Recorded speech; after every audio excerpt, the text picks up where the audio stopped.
טוב, נתחיל. בעזרת השם נדבר היום על נושא של הפרס והעונש.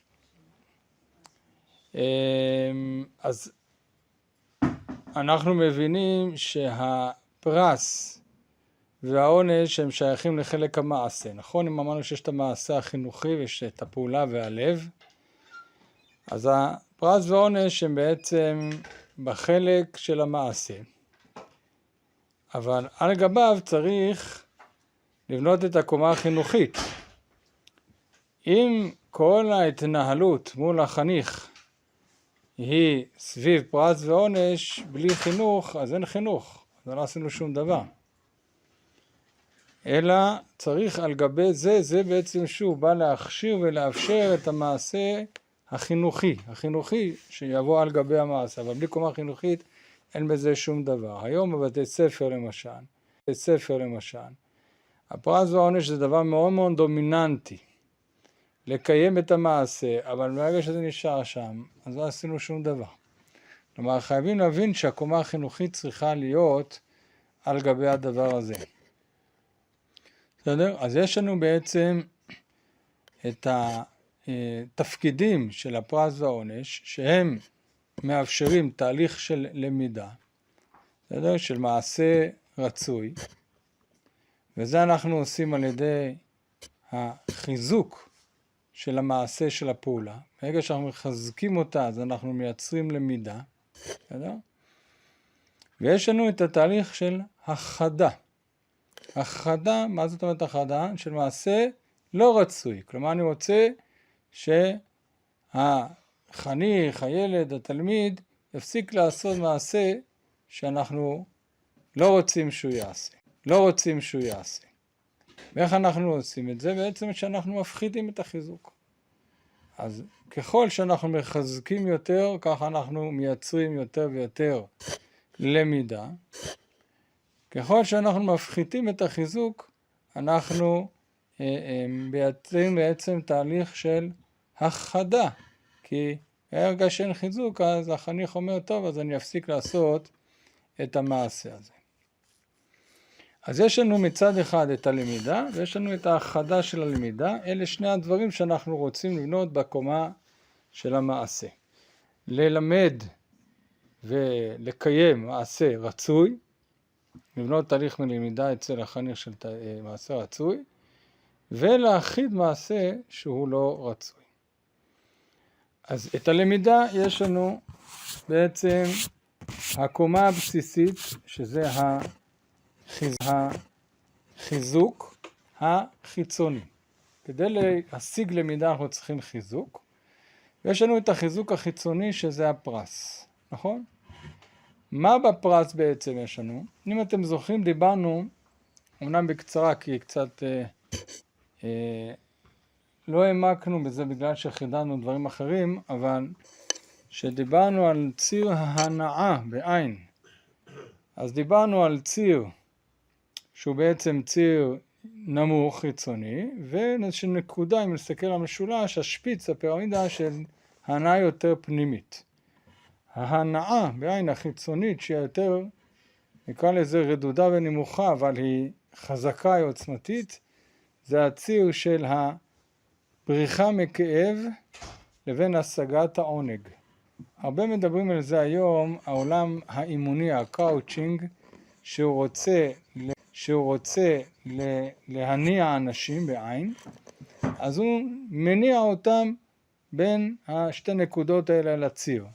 בין ליצור איזשהו עונג תענוג, וזה מניע, לבין בריחה מכאב. אם תעשה ככה יכאב לך, ולכן אתה תימנע מלעשות או תברח מהכאב ותעשה משהו מסוים. אז זה בעצם התפקיד של הפרס. הפרס הוא על הציר הזה של בין העונג לבין הבריחה מכאב.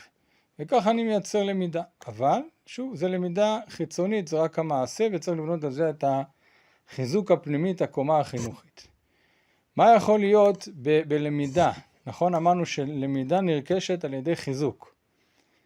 ילד עושה משהו ואני מחזק אותו, הוא יעשה את זה עוד פעם. וככל שאני מחזק יותר ויותר את הנקודה, אז תהליך הלמידה נרכש. איזה חיזוק יש לנו? יש לנו חיזוק חיובי וחיזוק שלילי.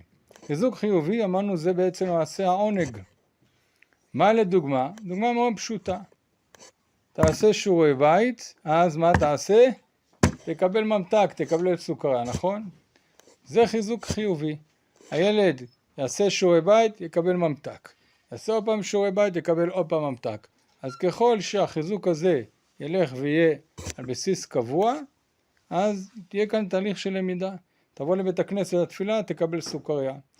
אז זה החיזוק החיובי על ידי עונג, על ידי שאני מגביר כאן את העונג, אני נותן פרס. יש לי את החיזוק השלילי, בסדר? שוב, חיזוק שלילי זה לא הכחדה.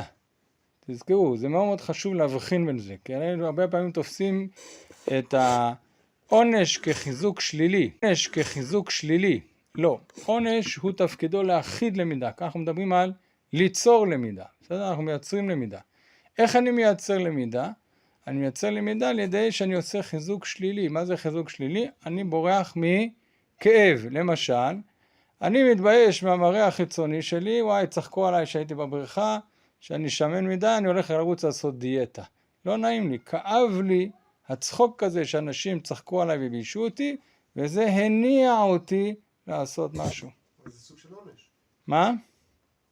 לא הבנתי מה ההבדל בין זה לבין עונש. עונש בא להכיד מעשה, פה אתה מייצר מעשה, בסדר? כלומר, אתה עכשיו רוצה להביא, אתה גרמת לאדם ללכת ולעשות דיאטה.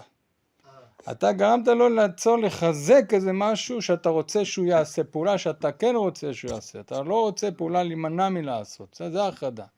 למידה זה מה שאני רוצה לחזק, פעולה.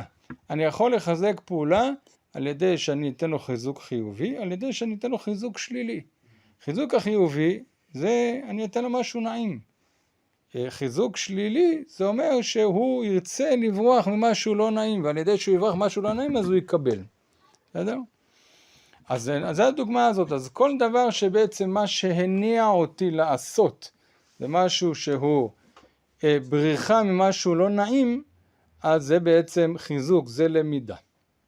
עכשיו, אלה בעצם השימושים שאנחנו משתמשים בהם כדי ליצור למידה אצל הצל, שהוא בקומת של המעשה, ליצור למידה, והיא על ידי פרס. לכאורה, מה רע אם אנחנו נשתמש בפרס? פרס נשמע בעצם דבר טוב, נכון? אנחנו עכשיו נותנים פרס, אנחנו מחזקים, בין אם החיזוק הוא חיובי, בין אם החיזוק הוא שלילי, אני בעצם מרוויח כאן את המעשה. אני גורם לילד ללמוד איזה מעשה רצוי שאני רוצה שהוא ילמד, והוא יעשה, אחר כך אני אוסיף את הקומה החינוכית, את החינוך, אבל לכאורה, על ידי שאני עושה את הדבר הזה, אני משיג את המעשה. נכון? אז אם דיברנו פעם שאנחנו רוצים להשיג את המעשה, בצורה שהיא מקרבת את הלב, ולא מרחיקה את הלב, לא יוצרת התנגדות, אז לכאורה על פניו, הפרס הוא דבר טוב, נכון? הוא מייצר מעשה. ובאמת אנחנו רואים שמשתמשים בו הרבה במוסדות לימוד בפרס. אבל, איך אומרים, עלייה וקוץ בה. כלומר, הפרס יש בו גם כל מיני בעיות, שאם אנחנו לא שמים לב אליהם, אז אנחנו בעצם מייצרים על ידי הפרס דבר לא טוב.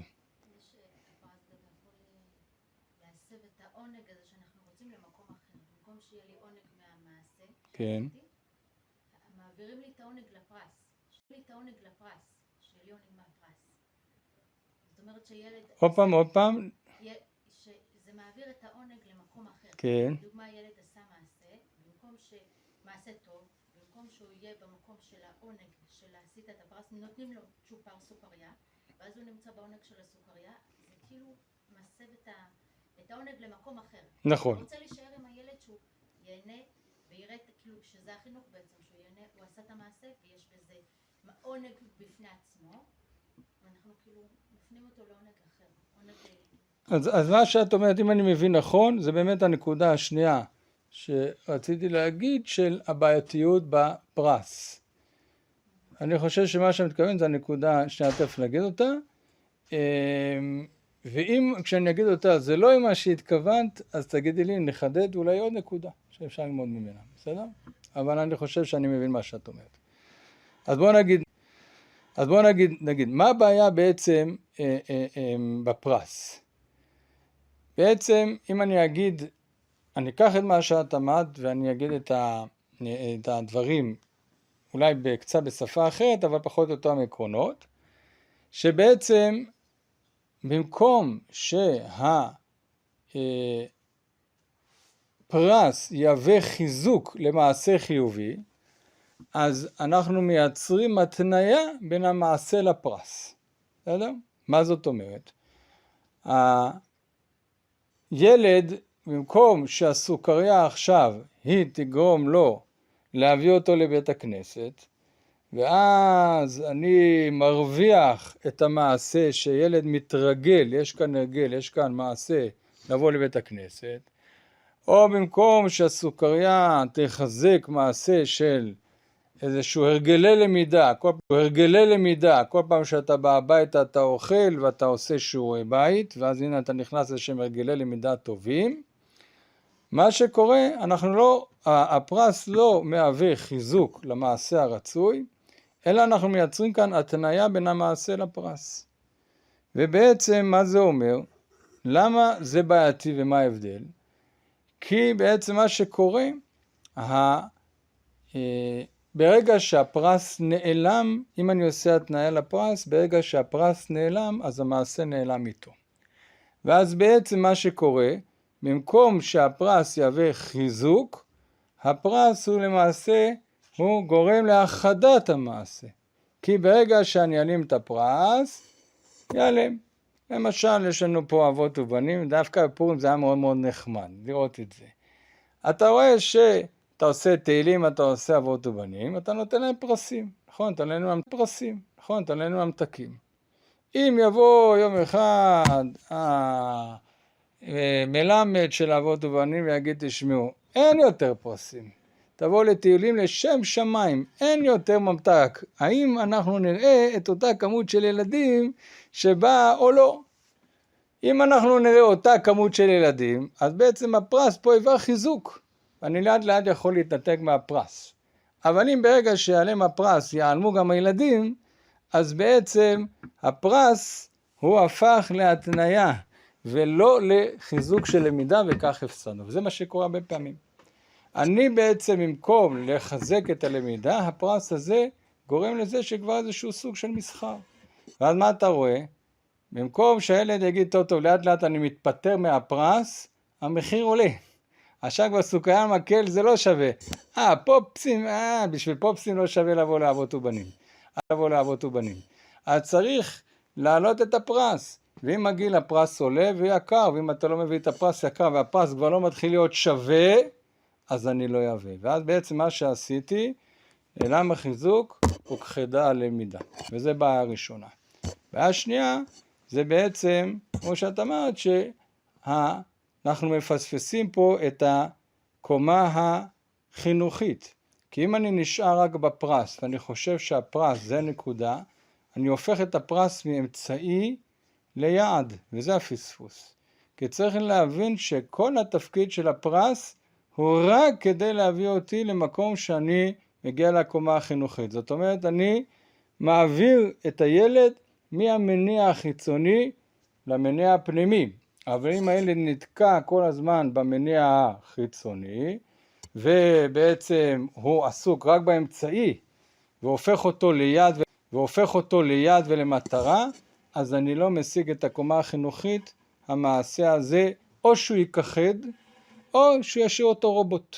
במקרה הטוב הוא ישאיר אותו רובוט. לדוגמה, אם נחזור חזרה על הנושא הזה של ילד עם הסוכריה לבית הכנסת, אני אומר לו, ילד חמוד, בוא לתפילה, אם תבוא לתפילה תקבל סוכריה. אז אם הילד בא נכנס והוא מקבל סוכריה, והוא בא לתפילה ומקבל סוכריה, וכל המהות שלו זה רק הסוכריה, וכל התפילה זה מה שהוא מדמיין, זה רק את הסוכריה שהוא יקבל ואיזה סוכריה, אז האמצעי הופך למטרה. אז ברגע שתיעלם הסוכריה, או שהסוכריה זה כבר לא מספיק עונג מספיק, די, אני מספיק סוכריה, כי אני כבר לא ילד קטן, אני רוצה משהו יותר, הפרס כבר לא שווה, אז הוא יפסיק לבוא. ואם הוא יבוא וימשיך לבוא, אז הוא יבוא כמו רובוט. כלומר, לא בניתי את הקומה החינוכית. לכן בעצם מה שעלי התפקיד של המחנך לא להיתקע בפרס. לא לחשוב שהפרס זה החינוך, ממש לא. הפרס הוא מאפשר את הקומה החינוכית, והתפקיד שלי הוא בעצם להכניס כאן את הממד הפנימי, את המניע הפנימי, לראות איך אפשר לגרום לזה שהילד יבוא לאחר שהסוכריה תיעלם, להמשיך לבוא לבית הכנסת ולא לקבל את הסוכריה. עכשיו, אם אנחנו חושבים שהסוכריה היא רק בדמות איזו סוכריה עם מקל למטה, אנחנו טועים. יש סוכריות של אנשים בני 40, בסדר? אם זה משהו חברתי, ואם זה מה יאמרו, זה עדיין סוכריה. אז זה לא סוכריה של ילד בן 4 עם מקל, אבל עדיין גם אדם בגיל 40 ובגיל 50 ממשיך לבוא בגלל הסוכריות. והוא לא עלה לקומה הזאת של המניע הפנימי, וזה בעיה. אז זה נקודה שצריך להיזהר בה בנושא הזה של הפרס. נאחזים בפרס, אז זה גם קצת כמו שאמרתי לפני כן, אנחנו לא מספיק מתמקדים בעונג שיש לילד מהמעשה, ילד או נער, או מה שזה, עצם כשהוא עושה משהו, נגיד עזר לאמא, אז מהר אני אתן לו צ'ופר, אז אני לא נותנת לו ליהנות מהנחת הזה. עכשיו שיש כיף לו, הוא עשה כיף, הוא כאילו גרם לאמא שיהיה לה נעים, שיהיה לה טוב, שהוא עזר לה, וכאילו ממהרים לתת פרס, אז לא נותנים לילד את התחושה הזאת של עונג מהמעשה של עצמו. יפה מאוד. נכון, נקודה מאוד מאוד חשובה, גם עכשיו נגיד אותה. יפה, אז הנה אני מכוון, כיוונתי לדעת גדולים. אז זה בעצם החיזוק הפנימי. כלומר, איך אני עולה למקום הזה שאת מדברת עליו, ואני לא תקוע במקום הזה של החיזוק החיצוני. כי אמרנו שבעצם הפרס הוא בעצם אחרי הפעולות נמשכים הלבבות. אני רק מייצר כאן פעולה, מייצר כאן מעשה שאין לו התנגדות, כי אני מרוויח סוכריה, אז מן הסתם אין לו התנגדות, אבל אני לא רוצה להיתקע שם, אני צריך לבנות את הקומה החינוכית, ולכן בעצם אני צריך לעבור לאט לאט לשלב של החיזוק הפנימי, בסדר? של הקומה החינוכית, כי אחרת, כמו שאמרנו קודם, הילד או המבוגר ייתקעו בממד החיצוני. אחד מהדברים שזה בא לידי ביטוי זה מה שאת אמרת, אז נעשה בזה חיזוק. למשל, איך אני בעצם יכול להעביר את זה? אני לא רוצה להשאיר את הילד בקומה הזאת הנמוכה, שכל הציר שלו הוא רק עונג או בריחה מכאב, כל החיים שלו יישארו שם, וזה לא משנה מה העונג והבריחה מכאב. העונג יכול להיות לטוס לחוץ לארץ, וזה עונג של מבוגרים ובריחה של מבוגרים. אבל הציר הזה שהוא ציר מאוד מאוד רדוד, ואני רוצה להעלות אותו למעלה למניע יותר פנימי. אז יש לנו את החיזוק הפנימי, שהוא נובע בכמה דרכים. א', כל הנושא של להוסיף את כל הקומה החינוכית, נכון? אם דיברנו על הקומת המעשה שמדברת על המעשה, על הסמכות, על הפרס וכו' וכו', בקומה החינוכית אני מדבר על דברים יותר פנימיים, למשל מחמאה, עידוד, חום, אהבה שאני נותן לילד, אני נותן לו חוויה טובה וכו' וכו'. כאן אני בעצם מעלה אותו וזה ללא קשר לפרס. זה לא סוכריה? מה? זה לא סוג של סוכריה? עידוד, חום, אין פרס, אין פרס. כן, אני אומר, המחמאה כן. היא לא סוג של סוכריה, אתה- אולי היא יותר גבוהה, אבל... אז באיזשהו מקום אתה צודק, אבל יש הבדל, בבית כנסת כן, נותנים לי מחמאה על זה שבאתי לבית כנסת. כן. אז מחר לא נתנו לי מחמאה, אז אני לא... אז לא זהו, טוב לי בבית אתה כנסת. צודק. אז אני לא רוצה שההנאה שלך תהיה, מהמחמאה. שתהווה פרס, אלא העידוד והמחמאה היא בעצם כדי ליצור לך עונג מהדבר הרוחני הזה. כי הרי מה אנחנו אמרנו, אם אתם זוכרים בשיעור הראשון? מה היעד שלנו? היעד שלנו, היעד החינוכי שלנו, זה עובד השם, עבד השם, נכון? עם הפירמידה שדיברנו על מאסלו, שהוא מדבר על הגשמה עצמית, אנחנו דיברנו על עבד השם, שהוא בעצם מעל. מה זה עבד השם? למה אני רוצה להיות עבד השם? אז אם אנחנו פותחים את מסילת ישרים, פרק א', מה אומר? מה חובתו של האדם בעולמו? להתענג על השם. כלומר, לכאורה, גם עובד השם, יש לו עונג. אני כן רוצה את העונג הזה, כלומר, אני לא רוצה שהילד יסבול. יבוא בתחושה שיש סבל והוא עובד את השם על סבל. אלא אני רוצה להגיע לתחושה של עונג, אבל העונג פה הוא עונג רוחני, בסדר? גם כשאני מגיע לרמות של לא רק ההסתכלות על עצמי, אלא באיזה שיש לי ערכים, כמו ערכים של נתינה, ערכים של עזרה, ערכים שהם למעלה מהתחום העצמי שלי, באיזשהו דבר אני לא סובל, אני מתענג, אבל זה העונג שאליו אני שואף, בסדר? אני רוצה להביא אותו לעונג, אבל להבין את העונג, זה העונג שאני רוצה לשתף. ולכן אתה צודק, שאדם יבוא והוא בא ומתפלל אל השם, והוא חש את התחושה הטובה הזאת שבתפילה, ושהשם לדבר לשם, עצם זה שהזכות שיש לו לדבר עם בורא העולם, ועצם התחושה הזאת שבורא העולם מקשיב לו וכו', יש לו עונג גדול. אז אתה תגיד, יש לי עונג, אבל אתה צודק שיש לך עונג מה שאנחנו רוצים, אבל ככל שאתה מפנים את זה יותר ויותר ויותר, אז אתה מתחבר לפעולה הזאת שנקראת תפילה, גם אם אתה לא חווה עונג. הווה אומר, שאם מחר אתה הרגשת שהקדוש ברוך הוא לא ענה לך לתפילה, ביקשת ולא קיבלת מיד, או לא באת באיזה היי כזה גבוה והתפילה שלך היום נראתה קצת שונה מאתמול, עדיין אתה תבוא לתפילה, וזה ההבדל. ולכן אתה באת למקום של הפנמה ולא במקום שהקדוש ברוך הוא כספומט. נתת לי אני בא, לא נתת לי תודה רבה. והרבה פעמים לכן יצא לי ככה כמה נקרא לזה דיבורים, כל מיני מחנכים, שיש הרבה כזה טרנד כזה של לקחת את הילדים ואת הנוער לאיזושהי תפילה בזריחה, ראינו אותה בזהב בבוקר, באים לתפילה וחווים איזו חוויה והתרגשות וכו' וכו'. זה נחמד אבל זה גם מסוכן. למה? כי כמו שאתה אמרת, אם החוויה היא חוויה שהיא לא פנימית, אלא איזושהי התרגשות רגעית, אז זה נחמד, וואו, איך התפעלתי יפה, אבל אחר כך אתה בא לשגרה, אתה יורד.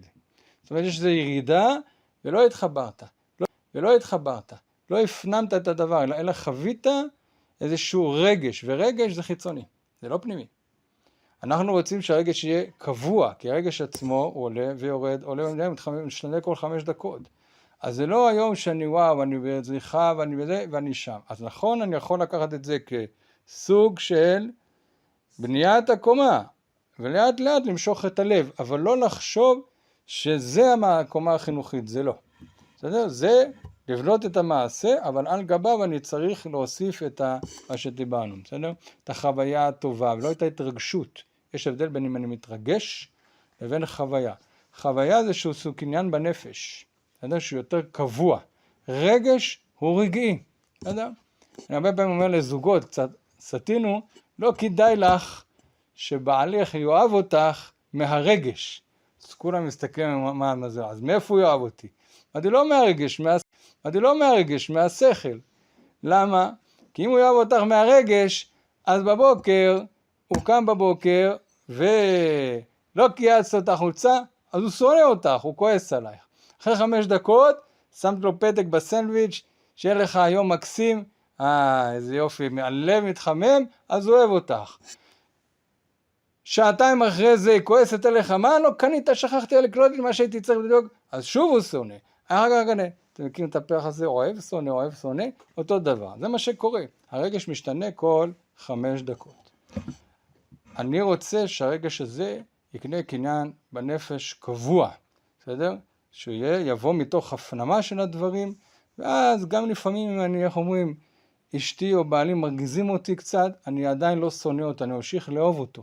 למרות שהרגש מתנדנד. אז אותו דבר גם כאן. אני רוצה להפוך את זה לחוויה קבועה,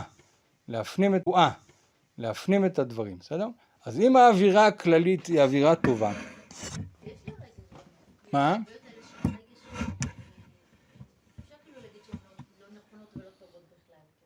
מה הכוונה לא נכונות ולא טובות? מה? לא אמרתי שאפשר לעשות, אבל להבין את המקום של זה, זה הכוונה. אם אני חושב שאם עשיתי את זה, שמתי לעצמי וי, ובזה יצרתי את החינוך לתפילה, לא, זה לא קרה. אבל אם זה יום שיא כזה... אם זה איזשהו יום שיא, איזה יום, שוב, זה גם לא יהיה השיא, זה לא יהיה השיא, זה יהיה נקודת הפתיחה. מה? ברור, זה יכול, זה יכול לבנות את קומת המעשה, בסדר? זאת אומרת, את רוצה שזה לא יהיה יום השיא, זה יהיה הפתיחה. זה יהיה הפתיחה. כלומר, את תעירי אותם בבוקר, בבא בבוקר לתפילה, כי אם לא תעירי אותם, כי אם תגידי להם בשעה 5 בבוקר, יש הרצאה של הרב הזה וזה על תפילה, כולם ישנו, אז תגיד להם, לא, יש זריחה יפה, בואו נקום ונראה את הזריחה ואז נתפלל, זה יעיר אותם, מעולה, אבל אל תשאיר אותם שם. תוסיפי את הנופך. לכן אמרתי, הפרס כמניע חיצוני הוא מניע מאוד מאוד חזק, וקל לגייס אותו, לכן משתמשים בו כל הזמן, כי הכי קל לגייס את הבן אדם. תן לו סוכריה, או תבחין שהוא יקבל מבוט בראש, זה הכי קל לגייס. הבעיה, שזה לא נשאר לאורך זמן. זה נעלם, איך אומרים, כל מעט שהוא בא. זה לא מחזיק מים. ובטח ובטח, זה לא מחזיק מול אתגרים, והחיים שלנו רצופים אתגרים. בסדר? מחר תגידי לו, יאללה, ותיקין. איפה ותיקין? במיוחד שעה ראשון ב-11 בלילה, מי יקום ותיקין? אבל אני רוצה שיקום כל יום. פעם לקום ב-4 בבוקר לאות הזריחה וזה, זה נחמד, בבוקר לאות הזריחה וזה, זה נחמד, אבל אתה רוצה שייכנס לשגרה. אז כפתיחה של יום זה טוב. עכשיו, למה אני אומר החוויה זה משהו אחר? כי החוויה זה מה שנשאר איתו. הרגש נעלם. בסדר? הוא בא מהיר, הוא זמין מהיר, הוא גם נעלם מהיר. החוויה נשארת. מעולה. הוא יכול לצרוב כן. בלב איזה התניה כזאת או איזה חוויה. אז תוסיף את החוויה על זה. מעולה. אבל לא רגשי, כי רגש בא והולך מהר. והוא משתנה. זאת אומרת, אם אני באתי, התפללתי, כי היה לי איזה רגש נחמד, ולא חוויתי ולא הפנמתי את החוויה הזאת, שהרגש הוא רק עורר אותה, אז הרגש משתנה. מחר לא יהיה לי את הרגש הזה, אז אני לא אבוא לתפילה. נכון, אבל יהיה לי זיכרון, כן. צרוב בזיכרון, שהייתה תפילה יפה. יפה. והצרוב הזה, וההתניה הזאת של תפילה, כן. זה דבר יפה. מעולה. לא תפילה זה, סתם אני אומר זורק, לא תפילה זה עינוי זורק, לא תפילה זה עינוי. אנשים שיוצאים מישיבות תיכוניות וכאלה, שיש להם לפעמים את התחושה הזאת, כי הכריחו אותם, כי נתנו להם עונשים וכל זה. נכון. אז התניה כזאת של, מבחינתו תפילה זה סוג של עונש. נכון, מסכים. זה יביא, אבל אם אתה כל הזמן תעשה רק על רגש של חיצוני, אתה צריך להוסיף את החוויה הטובה, שהייתה אווירה טובה, אז בעצם הרגש, אני משיג את המעשה הטוב, הופך את זה למקום לחוויה טובה. זה משהו שאתה מסוגל להגיע אליו, כאילו כשאתה חווה את זה בחוויה אמנם של רגש, כן. אבל יש את החוויה, אז אתה אומר, אני יכול להגיע למשהו מרומם, אמנם נכון קפצתי מדרגות וזה באוויר, נכון. ואני צריך עכשיו לנחות, אבל אני טעמתי את הטעם המתוק הזה. מעולה, ומעולה, ואת טעמת את זה, להגיד לו, הנה אתה מסוגל, עכשיו בוא נעבוד ונגיע לשם בעבודה. קודם קפצנו, ובגלל שקפצנו זה לא החזיק מעמד, נכון? איך אומרים חז"ל? איך אומרים חז"ל? בקריאת ים סוף, ראתה שפחה על הים, מה שלא ראה יחזקאל בן בוזי, הכהן, גדול הנביאים, יחזקאל בן בוזי, אחד מגדולי הנביאים, שפחה על הים, אז נו מה? אבל היא נשארה שפחה, והוא נהיה נביא, נכון? זה בדיוק הנקודה, היה שם התרגשות מאוד מאוד מרוממת, אבל היא נשארה שפחה. אבל אנחנו רוצים לבנות את זה בבנייה של קומה אחרי קומה אחרי קומה מאוד מאוד עמוקה, מאוד מאוד בנויה היטב, כדי שזה יחזיק מעמד לאורך זמן. אז אני לא אומר שלא, אבל אם אני אומר שבזה אני חושב ששמתי וי ועשיתי עבודתי, אני טועה. אני יכול לכם סיפור, בסדר? אני לא אשתדל פרטים מזהים, אבל הייתי באיזשהו ערב, לא תמיד זה הילדות שלי או הילדים שלי, לפעמים אני מוזמן לערבים שהם לא של הילדים שלי, אבל ערב של אולפנה אחת, שלא זוכר סביב איזה משהו, אבל ערב מרומם כזה של הורים והבנות של האולפנה, לא באולפנה שלכם. והיה שם, היום זה נקרא ראשת האולפנה. ראשת האולפנה כל הזמן אמרה, לא זוכר איזה פסוק, אבל אמר, את אלוהים יראה ותביצור את השם וכל זה, איזשהו פסוק כזה שהעביר את העניין הזה של הכל זה עבודת השם, וחזרה על זה עוד פעם ועוד פעם ועוד פעם, לדעתי ספרתי לפחות 10 פעמים, שהיא חזרה על הפסוק הזה. וכאילו היא קיבלה, אני מניח שעשתה את זה כתחושה, שזה משהו לפמפם לילדות, בסדר? שזה המהות. זה מבחינתה המהות של הערב. אבל מה? שהזמינו דוברים, הזמינו את הדובר הזה, וכולם מחאו לו כפיים, וכולם מחאו לו כפיים, והדובר הזה, וכולם מחאו כפיים, ואחרון הדוברים, הרב דני, בסדר? שם בדוי. אפילו לא, וזה הביטוי, לא יודע מה, משהו בכלל, הרב דני. הוא בא בסוף הדוברים, ככה זה, בא נחמד, דיבר ושלום על ישראל. שאל לכם שאלה, לאורך זמן, מה יישאר? אז זה שהתרגשה והלכה ככה וכל הרגש והסערה הזאת שעשתה עם הפסוק הזה 10 פעמים, או שבאמת מי יותר חשוב?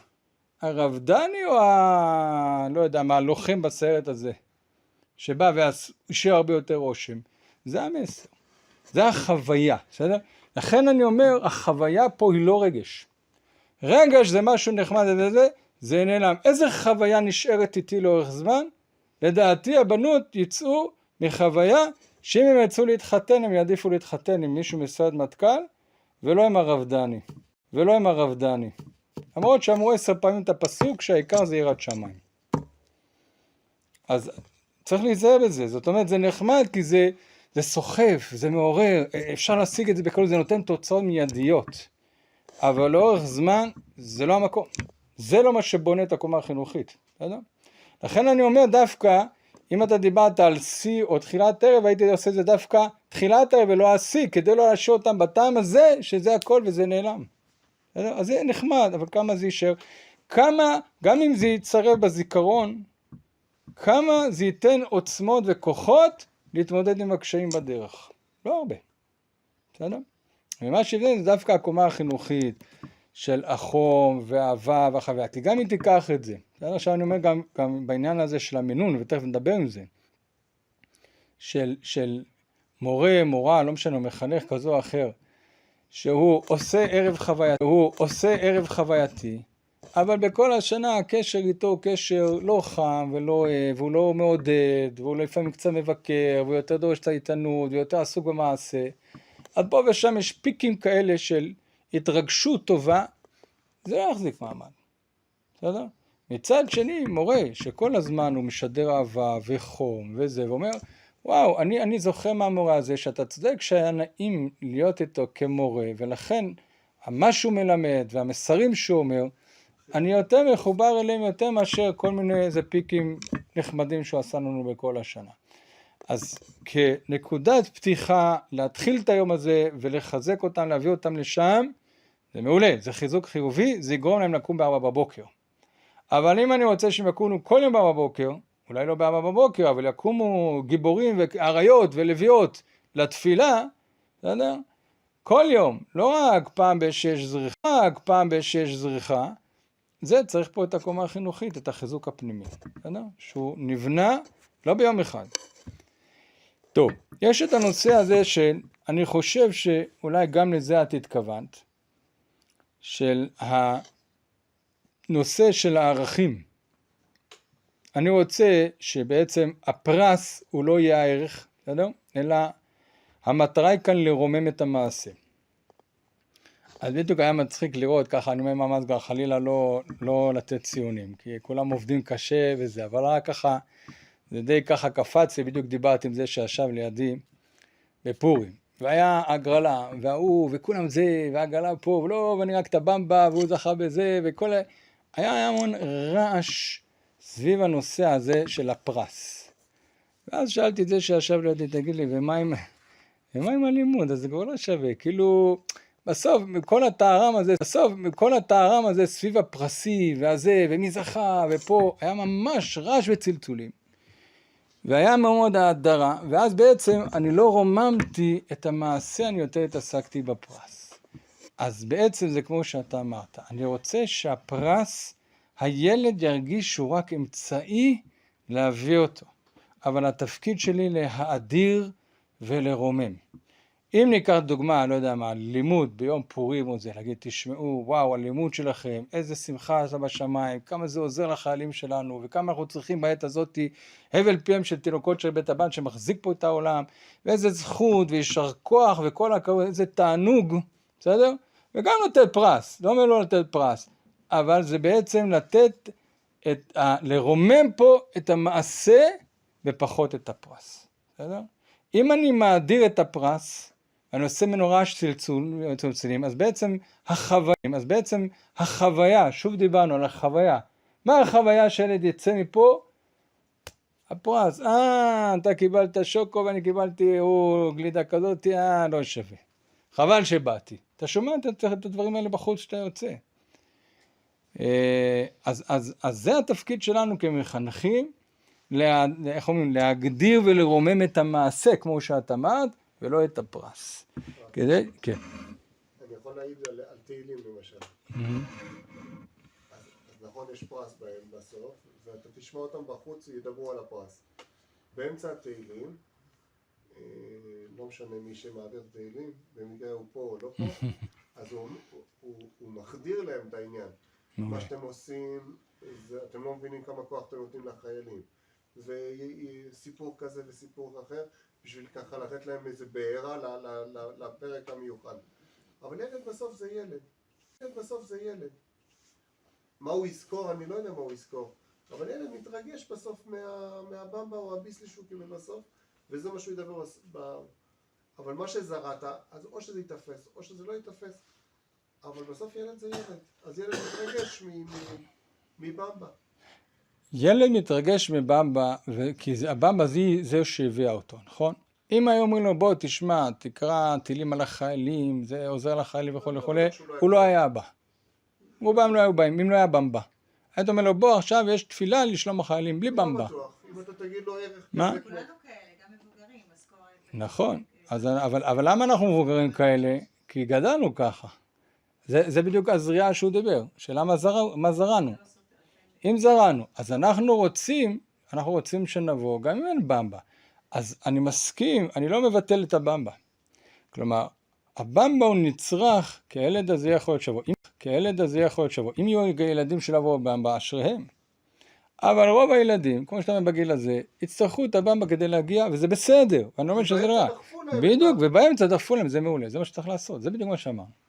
זאת אומרת, אתה צריך לתת לילד את המסר, נכון, כי הוא בא מהבמבה, אבל אתה לא מדבר בכלל על הבמבה. אתה מדבר על זה שאתה מרומם את המעשה. ברגע שהילד פה ישמע שכמה זה חשוב, ויש כוח, והבל פיכם, וכל הכבוד זכותכם עכשיו, יש כוח החיים לכם, זה מה שהוא ישמע. ואז זוכה בבמבה, יש, וכולם פה צועלים. אני בכוונה מקצין, כי אני מראה לך את זה מול זה. בסדר? כלומר, זה לא... מה הדרתי פה? ממה עשיתי רעש? האם עשיתי רעש מהבמבה, או עשיתי רעש הזכות הזאת של לקרוא תהילים, איזה עוצמות שיצרתם פה בזכות תהילים. זה בדיוק הנקודה. לא אמרתי לו להביא במבה. הוא יבוא כרגע עם במבה. אבל מה יגרום לו שהוא יהיה מבוגר, שהוא לא יצא במבה, הוא יבוא גם בלי הבמבה, זה הדבר הזה. שהחוויה שתצרב בנפש, זה הנושא הזה, שזה, ולאט לאט זה יתנתק. זה תהליך. אבל אם אני כל הזמן סביב הפרס, ואני הופך את הפרס לערך שלעצמו, למטרה, וזה פספסתי. למה? כי אני בעצם גורם לו להישאר במקום הנמוך הזה של המניע החיצוני. ואני רוצה להעלות אותו משם.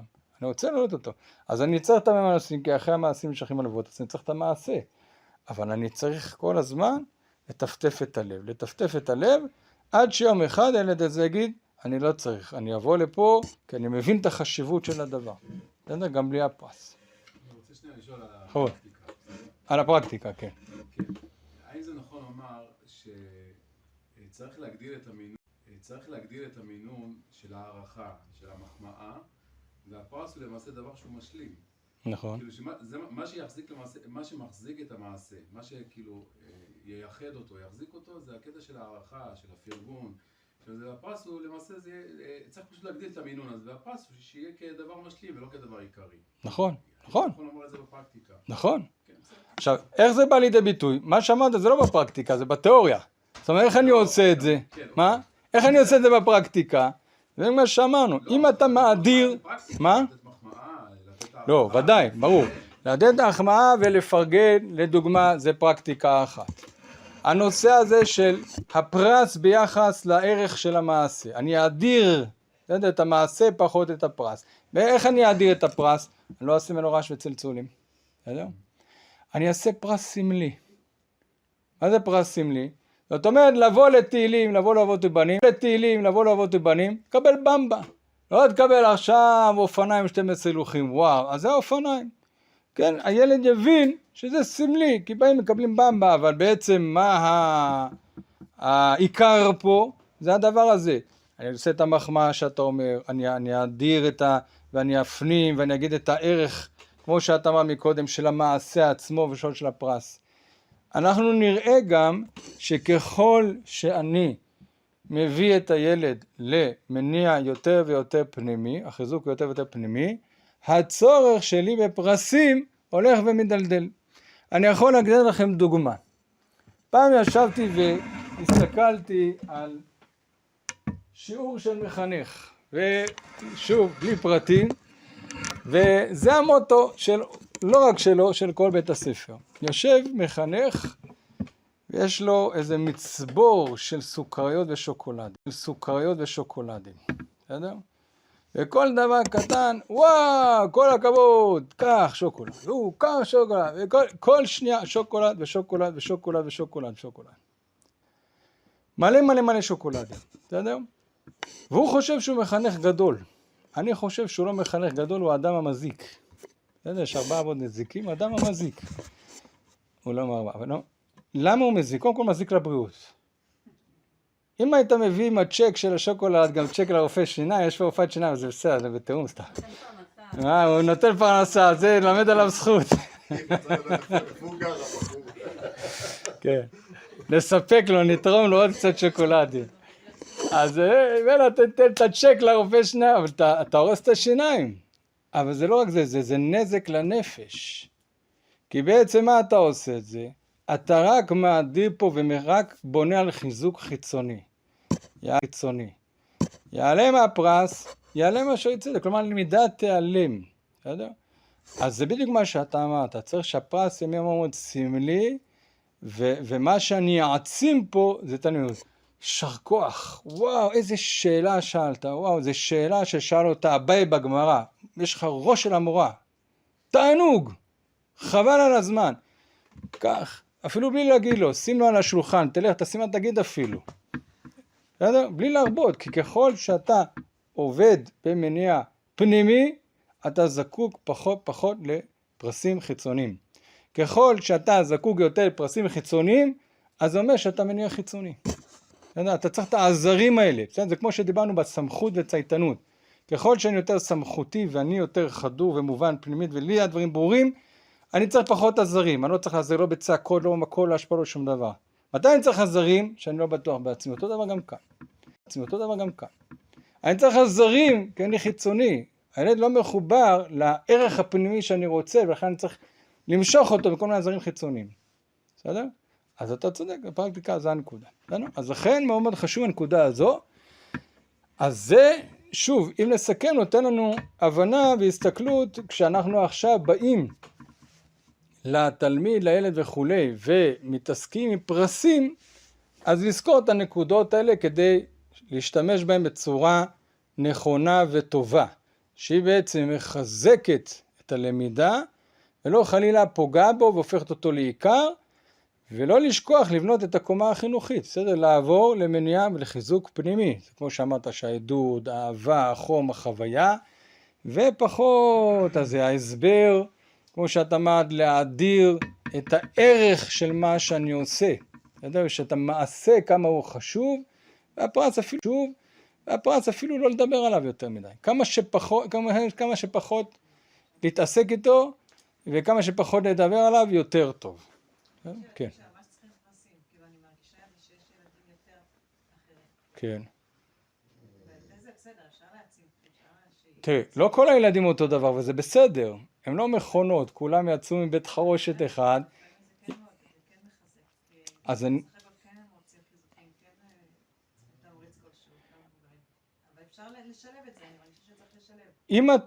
אם את רואה של ילד, יש ילד שצריך יותר פרס וחיזוקים, בסדר? אז זה אומר שהילד הזה הוא יותר על הציר הנמוך של המניע החיצוני.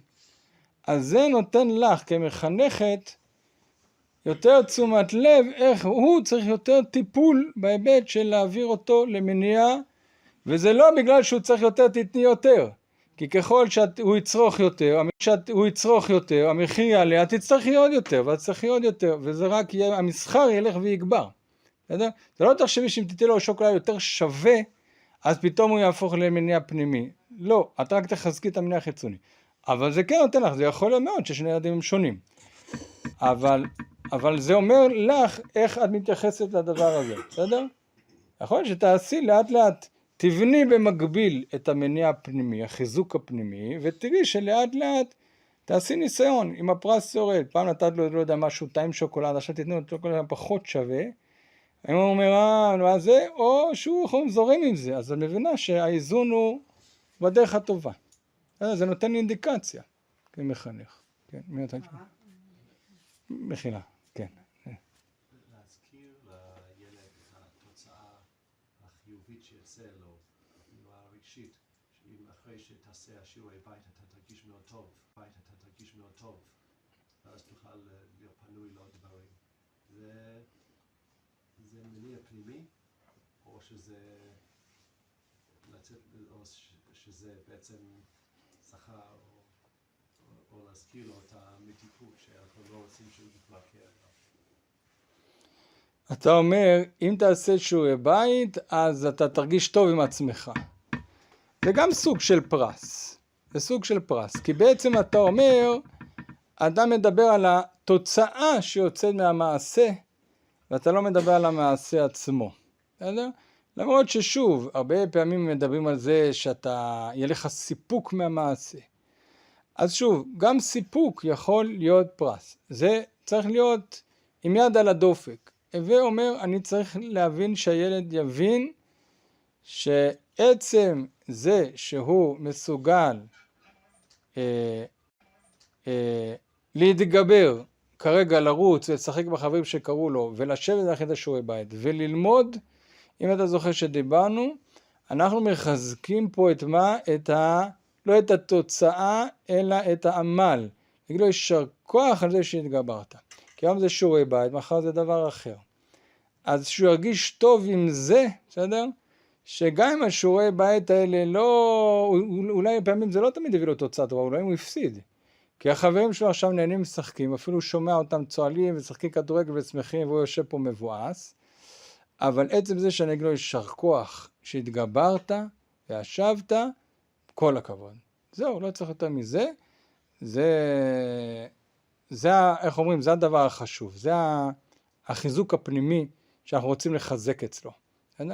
אז אם זה יהיה פעם אחת ו20 פעם הוא לא יתגבר, אז זה שוב, הוא ירוץ. אבל לאט לאט זה צריך עקבי. לכן אני אומר, זה לאו דווקא מבחן התוצאה, כי יכול להיות שמבחן התוצאה מבחינתו, יש כאן סוג של הפסד, כי אני הפסדתי את הכדורגל במשחק של הילדים בחוץ, אבל העמל הזה אני רוצה לחזק. ענה לך? הרב לי שזה בין חיזוק חיובי, נגיד לעומת ממתק שזה משהו מיידי, אם ילד למשל צובר נקודות, משהו כזה שזה משהו דחוי, זה נותן לזה ערך קצת יותר טוב, כאילו מה יש משהו שהוא מיידי? בסך הכל גם נקודות, מבצעים נקודות, כן, הם פרס, בסופו של דבר הם פרס. השאלה אם בעצם זה שכאילו אתה דוחה את הסיפוק למיידי, כאילו זה נותן לזה קצת יותר ערך, או שזה בסופו של דבר אותו דבר? התשובה היא לא חדה, אני אגיד לך למה. כי הרבה פעמים אנחנו נוטים לעשות מה שאת אומרת, בגלל שהנה יופי הוא דוחה. מצד שני, אני הופך אותו למישהו שהוא, כל הראש שלו זה רק עסוק בחומריות. כלומר בלהשיג. אז עכשיו זה נקודות, אבל יודע שכל נקודה נקודה שווה שקל, או 10 שקלים, או לא משנה, או סוכריה. אז ללא ספק, זה כן, יש מצד אחד הנושא הזה של דחיית הסיפוק. מצד שני, הוא לא פרייר. למה זאת אומרת לא פרייר? כי הוא יודע ששווה לו עכשיו לחכות, כי הוא לא יקבל סוכריה, עכשיו זה סוכריה. אבל כשיהיה לי 20 נקודות מדבקות על הזה, אז יהיה כדורגל. אז שווה לי כדורגל. אז בעצם הפכתי את הפרס לעסקי יותר, כדאי יותר מבחינה כלכלית. אז אני לא אומר, שוב, זה צריך בעדינות. לכן אני אומר, אני לא שלבוא עכשיו אני שובר פה את כל המיתוסים. אבל אני אומר, לשים לב. זה מאוד מאוד יודע דופק, כי אנחנו עושים דברים מתוך הרגל, ומתוך איזשהו נורמות, כי ככה עשינו, וככה עשינו ההורים, וככה כולם עושים, וככה אנחנו רגילים, ולא תמיד אנחנו חושבים על המשמעויות. וכאן המטרה היא באמת לעורר את המשמעויות, כדי אנחנו יכולים לחשוב ולבדוק. יכול להיות שהילד הזה זה טוב, הילד הזה זה ממש לא טוב, ולחוש את הילד. האם באמת הילד הוא עכשיו, אני הופך אותו לסוחר טוב, או באמת אני מעודד את הנושא. אז במקרה הזה, בסדר? אם נסתכל על המבצע, עשינו מבצע, לא יודע, מבצע תפילה, מבצע נטילת ידיים, מבצע צחצוח שיניים, כל מיני מבצעים כאלה ואחרים, בסדר? וואו, תהיה כדורגל, עושים כדורגל וכדורגל, אז כמו שאמרנו, הדרנו את הפרס, או להגיד לו וואי, יישר כוח על הגבורה, איך התגברת יום במשך השבועיים, וצחצחת את השיניים, כל הכבוד על זה שהתגברת והתאפקת, אז תשבחי את האיפוק, ואז תיתן לפרס, אז גם זה כדורגל, אל תשים את זה רעש. ואם כבר עושים את זה, לראות איך אנחנו יותר מאדירים את מעשה האיפוק שהיה פה, מעשה הגבורה שהייתה כאן, מאשר את היה שווה, ראית? כדורגל, כל הכבוד, הנה מזל שזה, כי קיבלת כדורגל, היה שווה לחכות. אז הוא יודע ששווה לחכות בשביל כדורגל, לא בשביל לצחצוח השיניים. בסדר? אבל מצד שני, כן. הוא מתעסק עם הפרס יותר מאשר עם המעשה. כמו שאתה אומר, זה תלוי בילד. אתה צודק, אבל השאלה כמה אתה מאדיר את זה. אם זה כבר משהו סמלי, שאני לקבל, אז אל תשים את זה הרבה רעש. אז, אתה מבין? מצד שני, אתה לא מתעסק עם זה, אבל הוא מתעסק עם זה. הוא כל יום מדמיין את הכדורגל, ואיזה צבע יהיה, ואיזה איך הוא השוויץ עם החברים, זה כל היום, זה מבחינת דירורי העבירה, קשים מעבירה. תת הסוכריה, זהו נגמר הסיפור. פה הוא חולם על זה בלילה, והוא עסוק את זה 24/7, במשך השבועיים האחרונים. אתה מבין? ומצד שני זה הרבה יותר חמור. אז אני אומר, צריך מאוד מאוד לבדוק עם הדופק. מה? צריך, בבקשה, אפשר לשאול. אני למשל מאוד משתדלת, אני מחנכת כיתות גבוהות, אבל אני הרבה פעמים משתדלת שהפרס יהיה זמן איכות, כאילו לא משהו חומרי. ואני מרגישה שזה מאוד עובד. מעולה. שיחה אישית, או לא שיחה אישית, נגיד תבוא לילה בית, או תמיד יהיה אוכל, כן, כי זה האופי, אבל כאילו משהו כזה, גם מהילדים שלי, אם אתם זה, יהיה יום כיף. שאולי, תמיד הוא יהיה כולל אוכל וזה, כי זה הסגנון, אבל לא שהפרס יהיה איזה כדור או אופניים או זה, ואני חושב שזה משהו שהוא מאוד, או הליכה עם אמא, כאילו משהו כזה שהוא נותן תוכן, אז לא יודעת, בזה אני פחות רואה משהו, כמו, לא יודעת אם שבילי להגיד את הפרס, אבל ואפשר גם להמיר את זה בזמן. נגיד יש לי ילד בבית ספר שכל הזמן אומרים, אמרתי להם, תקשיבו, אם נגיד הוא יישב 7 שיעורים רצוף, אז תיתנו לו לצאת לעזור בכיתה. כאילו לא משהו של שווה חומר, וזה גם יכול להיות מאוד, לא, הפרס הוא לא חומרי. אני אגיד לך משהו. קודם כל זה יפה, אבל צריך לראות שפרס הוא פרס. מה זה אומר? אני מכירה את התופעות האלה של אתה לומד יפה, אתה משנן, אתה מקבל ושיננתם, קלפים, אתה מקבל קלפים של רבנים.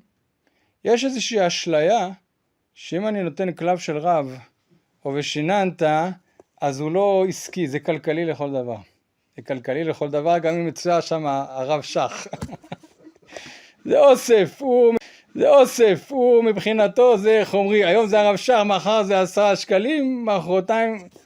לכן אני אומר, זה א', קודם כל זה יפה שזה לא חומרי, כי אז זה קצת מוריד את העניין של החומרי, אבל אסור לנו להשלות את עצמנו, כי מבחינתך זה זמן איכות, מבחינתו זה פרס, ויש לו איזו משמעות מסחרית נקרא לזה. אז צריך לראות מאוד מאוד יותר חשוב לראות איך הילד חווה את זה.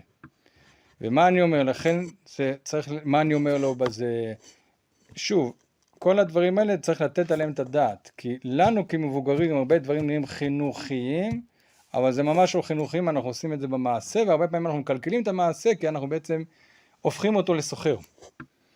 אז זה שזה לא היה חומרי יש בזה יתרון, אבל לפעמים זה יוצא לנו תחושה שהנה ברחנו מהבעיות של הפרס, אבל לא ברחנו מהם, לכן צריך לתת את הדעת. אני לא אומר לא להשתמש ולא זה, צריך להתבונן ולשים לב, כי זה הרבה פעמים עושה לנו כמחנכים חיים קלים, בגלל זה משתמשים בזה הרבה, כי זה עושה לנו חיים קלים, אבל זה לא טוב לילד, תמיד. אז בסדר? אז זה האיזון שצריך לראות בין זה שאין חומריות, אבל בין זה שאיך הוא חווה את זה, וזה מעולה. אבל הרב אמר שחום ואהבה זה לא... חום ואהבה זה מצוין. זה מה שהיא נותנת. לא, אבל אני נותן חומר אהבה לא כפרס. לא, אז טוב ששאלת את זה. זה מאוד מאוד חשוב להבין. אם הוא יבוא לתפילה ויבין שבגלל שהוא בא לתפילה הוא קיבל מיני חיבוק, זה פרס לכל דבר וזה גרוע מאוד. גרוע מאוד. זה לא מה שהתכוונתי, אז טוב שמחדד. כשאמרת מחמאה, כן. אמרתי זה גם סוג של פרס. נכון, אתה צודק, אז טוב שאתם מחדדים את זה.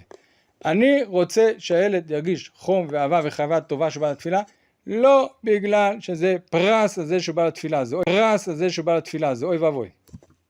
כי אחרי זה פרס לכל דבר. זאת אומרת, אם הוא יבין, סתם דוגמא, ניקח את הזמן איכות הזה, תעשה ככה, תקבל זמן איכות עם אמא, לא תעשה ככה, לא תקבל זמן איכות עם אמא, זה לא טוב. הוא צריך לאמא, שאמא שיש לה זמן איכות איתו, והיא חובה, וזה בלי קשר לפרס. יש לו רווח שהוא נשאר בשיעורים, שהוא לומד. מה? יש גם זמן איכות, מה הבעיה פה במה שהיא נתנה בדוגמה? הוא גם הקשיב בשיעורים, כן, גם היה בשיעורים, שהוא התאמץ, כן. הוא גם הרוויח זמן איכות, מה הבעיה? אז אני אגיד לך מה הבעיה, שברגע שיפסק הזמן האיכות, ייפסק הפרס, ייפסק המעשה. אנחנו הרי לא רוצים להרוויח מעשה, הנה הרווחנו מעשה וי. אנחנו רוצים מעשה, מה אמרנו? חנוך לנער על פי דרכו, גם אם יזקין, זה מאוד מסנבר, זה מה שדיברנו שם הקודם, זה מאוד מסנבר אותנו שהנה הרווחנו את המעשה וי, לא. הרווחנו את המעשה, איך אומרים, הניתוח הצליח אבל החולה מת. כלומר, שמנו וי על המעשה, אבל בטווח ארוך, הרווח מול הפסד. אני מדבר על רווח מול הפסד, אני מדבר על רווח הפסד.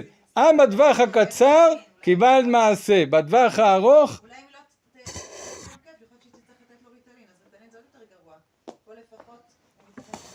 אז שוב, אני מדברת על משהו אחר. את אומרת, אין לי ברירה, אני צריכה צייתנות. אם את אומרת צייתנות. אז לא נשלה את עצמנו שאנחנו עוסקים כאן בחינוך. בסדר? את רוצה שהילד יהיה מתוק ונחמד, אל תפריע. זה צייתנות במילים עדינות. מה? ריטלין, כן.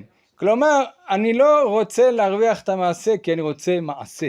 אני רוצה מעשה שלא, לא רק שלא יתנגד ללב שיבוא אחר כך, אלא שימשוך את הלב ואני ארביש זה. אז שוב, זה יכול להיות גם וגם, זה יכול להיות לא גם וגם, זה יכול להיות לא גם וגם. איך זה יכול להיות גם וגם? אם הילד יחווה את זה, בסדר? שכמו שהוא אמר, שזה שהחיבוק שאני מקבל הוא פרס, גם חיבוק וגם זמן איכות הוא פרס, אז בעצם ברגע שהפרס ייעלם, המעשה ייעלם. לא בנית פה איזושהי קומה חינוכית בנפש של הילד שיש ערך למעשה. אין שום ערך למעשה. הערך היחיד כי הוא אמצעי להשיג ממך משהו. נשיקה, חום, חיבוק, אהבה, זמן איכות. מה? בדבר הקצר, זה שהוא למד, מה את רוצה? ללמד? את רוצה לגלגל רובוט, איזה שוט בר אילן אחד כזה? או שאת רוצה לגלגל ילד שאחרי שאת תפסיקי ללמד אותו ואת לא תהיי חלק מהנוף שלו, הוא ימשיך עם זה עוד 100 שנה. זה מה שאנחנו רוצים, אנחנו לא רוצים תוצאה מיידית. שהוא למד, אז הוא עשה מבחן 100, נו ואז מה? אז הוא יודע, אני יכול להראה לך הרבה ילדים שלצערי, בסדר? גם בישיבות שאני למדתי, אז נחשבות ישיבות טובות וזה, קיבלו ציונים טובים בבגרות בגמרא, ומה עשו אחרי כן? שרפו את הגמרא. שרפו. אני אומר לך משהו שנשמע מזעזע. שרפו בישיבה תיכונית, שנחשבת ישיבה תיכונית הכי טובה, בין הטובות ביותר בזמננו. לא הפנים שום דבר. הוא למד, הוא רצה את הציון 100, כי יש לו תוכניות, וכדי להגיד את התוכניות האלה צריך את הציון 100. וזה גמרא, זה מתמטיקה והיסטוריה, זה בדיוק אותו דבר. אף אחד לא שם חינך אותו, לא לאהבת תורה, לא ליראת שמיים, לא שום דבר. גידלו רובוטים. ואני אומר את זה מכאב לב. מה? מה מוסגר? מה שלפעמים נראה לאמא כזמן איכות, לפעמים עונש בשביל הילד, הם לא מבינות את זה לפעמים. זה כבר משהו אחר. זה משהו אחר. זה הסוג של אומץ. זה עוד אחד.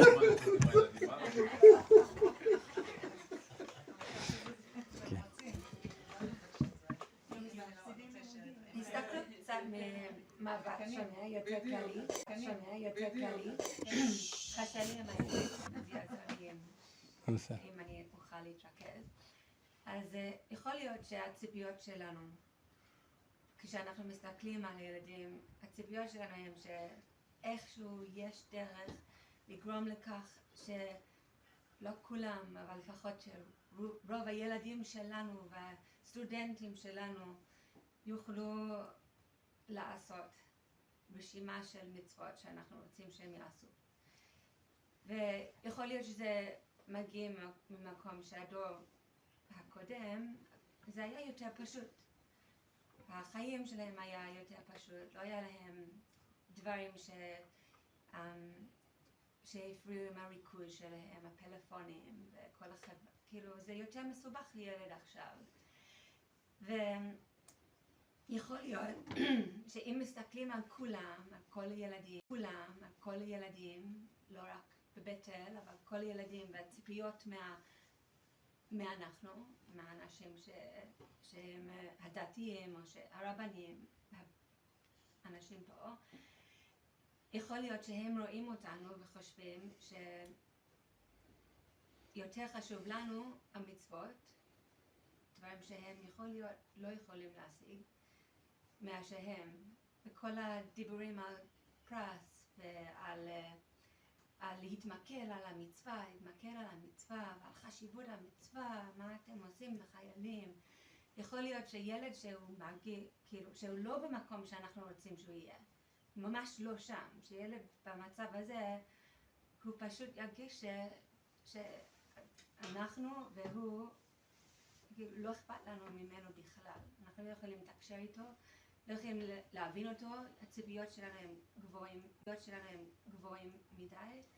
בסדר, אם אנחנו מדברים על המשפחה האישית של כל אחד ממנו, אז בסדר, זה יכולים לעבוד אחד על אחד, אבל בכיתות של 30 ילדים, בבתי ספר שיש כל כך הרבה משפחות שונות עם בעיות קשות בבית, וילד מגיע ומסתכל על רב שיש לו ציפיות כאילו הבית מושלם, ופשוט הוא עצלן, זה לא, ועכשיו בתקופה הזאת, יותר נראה לי שעם הציפיות שלנו הם לא יהיו כאילו יותר להתרכז על הילד. אין לי שום יכולת לדמיין איך זה אפשרי עם כיתות גדולות, אבל נראה לי שאנחנו מפספסים את הילדים בגלל שאנחנו מההתחלה שמים את הנקודת הכי חשוב על המעשים ועל התוצאות ולא על המציאות. אני מסכים עם כל מילה. אני מסכים עם כל מילה. זה בדיוק הוויכוח שהיה כאן קודם. אני חושב שעצם שאנחנו לחוצים על המעשה, במקרה הזה שאת אמרת זה מצווה, והרבה פעמים אנחנו מרוכזים רק במעשה, מעשה, ומפסידים את הילד. מסכים. ולכן אני אומר מאוד מאוד חשוב, לא להגיד הנה הרווחתי מעשה, הוא בא לתפילה, הוא הניח תפילין. כי אנחנו רואים ילדים שבאים לתפילה ומניחים תפילין וזה, ועם הזמן אחר כך זה נעלם. יש הרבה סיבות, אני לא אומר שההורים אשמים. יש להם בחירה ולא לשכוח את זה. אבל אני אומר, מה אנחנו כהורים בתפקיד שלנו יכולים לעשות, זה הנקודה, אני מסכים. ולכן אני אומר, חשוב להבחין, שזה היה מאוד מאוד חשוב לי, החידודים האלה בהתחלה, להבחין שיש שני דברים שהם שונים לגמרי. שיש את המעשה ויש את החינוך שעל גבה, ויש את הפעולה ויש את הלב. כי אם אנחנו רק נעולים על מבחן תוצאה, והנה אתה רואה, הוא מניח תפילין, בבוקר, זה לא אומר שום דבר. להפך, הרבה פעמים, אם דיברת על כיתה, אנחנו כמחנכים יש לנו נטייה לתת תשומת לב לילדים הבעייתיים יותר, נכון? שעושים להם רעש ובלגן בכיתה כי מפריעים ללמד. אבל יש ילדים שיושבים לא עושים שום דבר רע, הכל בסדר, שקטים, מתוקים, אחר כך הם מתפוצצים, אני מכיר הרבה ילדים כאלה, בגיל מאוחר יותר הם מתפוצצים, אבל הם היו ילדים, כי מבחינת ההוצאה, מה? הם מרצים, הם נחמדים, לא זה, והם מבפנים מתפוצצים. וזה טעות שלנו, כי אנחנו, מה שסנוור אותנו, מה שלנו קודם, זה המעשה, הנה הוא בצח הכל מעשה ילד טוב, גם הוציא ציונים טובים, והכל בסדר, אבל שום דבר, הילד הלך לאיבוד, אני מסכים ב100% מה שאתה אומר, נכון? לכן, זה בדיוק מה שאנחנו מנסים כאן ללמוד ביחד, זה להעלות את זה למודעות שלנו כהורים, כדי שזה יהיה במודעות שלנו, אנחנו לא מלאכים, בסדר? זה גם אני אומר הרבה לילדים שלי, אם אתה חושב שההורים הם מלאכים והם לא טועים, אז יש לך טעות גדולה. הם טועים ועוד ימשיכו לטעות הרבה. אנחנו בני אדם, ובני אדם טועים. אבל ככל שאנחנו את הנקודות האלה, את התובנות, וגם אמרתי את זה בהתחלה, אנחנו לא פחות מתעסקים עם פרטים יותר עם עקרונות וכללים, כדי שהתובנות האלה נושבים לנו פה מאחורי האוזן, וככל שאנחנו יכולים לחפור עליהם ככה כל הזמן, ובכל מקרה אנחנו נהיה מודעים לתובנה, ואז זה יביא אותנו לפעול קצת אחרת, זה מה שצריך. בזה אנחנו השגנו את מה שאנחנו רוצים. להבין את החילוקים האלה, לכן העקרונות מאוד מאוד חשובים להבין ולהפנים, כדי שאנחנו נדע איך לשלוף אותם בזמן הנכון ולהתנהל נכון. אני מסכים בהחלט. לכן הרבה פעמים שאומרים לי את המשפט הזה, הילדים של היום זה לא הילדים של פעם. אני נוהג לומר שההורים של היום לא ההורים של פעם. כי ההורים של פעם היו יותר רגועים. פחות לחוצים, פחות עבודת המידות היה קצת יותר. אז הם היו אוהבים באופן טבעי. פה אנחנו צריכים ללכת לאוניברסיטה לדעת איך לאהוב. זה בעיה. אנחנו צריכים להיות טבעיים. כי חינוך זה להביא את הדעת טבעי. אל תלחץ מהמעשה. מעשה תמשוך אותו. יש פה אבל טבעי, תעודד, תאהב, אל תאהב. אם הילד מרגיש שאוהבים אותו כי הוא מקבל פרס, כי הוא עשה משהו טוב, זה אוי ואבוי. כי הילד אומר, אני לא אוהבים אותי. שורה תחתונה, אתם לא אוהבים אותי. רק כשאני שוטף את הרצפה לכבוד שמה, אתם אוהבים אותי, אבל הרי לא אוהבים אותי. זה כמו שאסור להגיד, וואו, איזה ילד רע אתה, נכון מה שעשית? אסור להגיד, איזה ילד טוב אתה. נכון, כולנו אומרים את זה. וואו, איזה ילד טוב, תראו איך הוא שטף את הרצפה לכבוד שבת, זה לא טוב. למה? כי הוא ילד טוב, רק כשהוא שוטף רצפה, וכשהוא לא שוטף רצפה ואין לו כוח, אז הוא ילד לא טוב. וזה רע מאוד. שילד מבין שהאהבה שלו היא תלויה במה או לא מה הוא עושה. וזה התוצאה, ושוב, אנחנו שוב נופלים לבור הזה שנקרא מבחן התוצאה, אבל הוא עשה שטף ספונג'ה. תמיד עדיף שלו לשטוף ספונג'ה, להגיש שאוהבים אותו בלי תנאי. זה יותר חשוב מאשר לשטוף 200 ספונג'ות. אפשר גם וגם, זה ודאי, לשם אנחנו שואפים. אנחנו שואפים לשם, גברת דבורה, צרפתי, אנחנו שואפים לשם, אה? כן. הילד צריך, נכון. אם הוא יחווה חום ואהבה בתפילה, כן, לא, בלי פרס. אני תמיד אוהב אותו. יפה, אתה תמיד אוהב אותו, גם שהוא עושה דברים לא טובים. גם שהוא לא מתפלל יפה, הוא עושה ככה בתפילה ככה. נו כבר. הוא חווה אהבה, או אתה אוהב אותו, אם הוא בא או לא בא, הוא בא ל5 דקות. אני לא מדבר... אני שואל, מה האידיאל? האידיאל זה לא אוהב אותו כל הזמן, נכון? נכון. אז זה לא קשור לתפילה או לא לתפילה. לא. אם הוא יחווה עכשיו, בסדר, את החוויה, שאתה מדבר עם מישהו, אתה מרגיש איזה שדר, נכון? מה הולך לו בפנים? בלי לקרוא מחשבות. אתה מרגיש מה השדר הוא חיובי או שלילי, נכון? אם הילד יחווה, בסדר? שהוא מתפלל יפה, הוא ילד טוב, הוא מרגיש שדר, שיטת השדר חיובי. שדר שהוא לא יתפלל הכי יפה, הוא איחר לתפילה, שדר שלילי, אז הוא מבין. אמרתי, לא צריך אוניברסיטה. זה לא טוב, בוודאי שזה לא טוב. אם אתה היום, קח את הילד התפילה, בסדר? והוא יתפלל 5 דקות, אבל 80% מהזמן הוא לא יתפלל. ריחף, יצא החוצה לשחק בחיים כדורגל. ואתה בא אליו הביתה, ככה מתפללים? מה, 3/4 שנה היית בחוץ? או שרכוח שבאת, שמחתי ממש, חיזקת את הצד החיובי. חיזוק זה בקומה החינוכית. אלה הדברים, זאת אומרת, זה המסרים שאנחנו אומרים. אין אבא, בסדר? חוץ מאלה שמחבים על הילדים שלהם סיגרות, שזה יחידי סגולה. אין אבא או אמא שלא אוהבים את הילד שלהם, זה פשוט וברור. אבל זה לא משנה מה הילד חווה, מה השדר שאתה משדר לו. האם אתה משדר לילד והילד יגיד, אבא שלי אוהב אותי בכל תנאי, אני פה אוהב אותי וכיף לי להיות איתו בתפילה, בין אם אני נתפלל איתו בתפילה, בין אם אני נתפלל, בין אם אני יצאתי לשחק ולצאת לזה, כיף לי להיות אצל אבא שלי, כיף. כיף ללמוד עם אבא, או ללמוד עם אבא זה ככה. כל שנייה אני מקבל איזה צעקה גערה. זה החוויה, לא, בלי הרבה דיבורים, אתה יודע? אני מבין מה שהרב אומר, זה כיף לי להיות עם אבא, זה תמיד כיף לי להיות עם אבא. אני שואל, אתה אומר את זה, זה סימן שאלה. לא, כן. אני מדבר על אידיאל, לא מדבר על עצמי. על אידיאל, מעולה, כן. אני מדבר באידיאל. זה תמיד כיף להיות עם אבא, אבל זה קשור כבר ללימוד. כי גם כיף לי להיות עם אבא שאני עושה את השטויות הכי גדולות בעולם. נכון. אז הרב אומר שהאהבה נותנת חיזוק ללימוד, לתפילה. זה לא קשור ללימוד ולתפילה. לא, אתה צודק. שאני אומר... זה נותן חיזוק לשטויות שלו. ברור, ברור. תמיד אוהב אותו, וזהו. ברור. אני מסכים. אני אמרתי רק כדוגמה של העלאה למקום יותר פנימי, זה תחושת אהבה. התחושת האהבה הזו צריכה להיות תמידית וקבועה. מסכים, ודאי, ודאי. חידוד נכון. זה לא רק שהוא בא לתפילה, אני אוהב, לא, כי זה פרס התפילה, אתה צודק. כי אז אני אוהב אותו רק כשהוא ילד טוב, כשהוא מתפלל, כי אני רוצה אותו. אבל כשהוא לא מתפלל, אני לא אוהב אותו. זה רע. מה? איזה חוויה הוא יקבל את התפילה הזאת? אז אמרנו ככה, יש קודם כל את החוויה הזאת של התפילה. שהיה כיף, והיה נחמד לשבת עם אבא, ואבא לא גר עליו כל שנייה.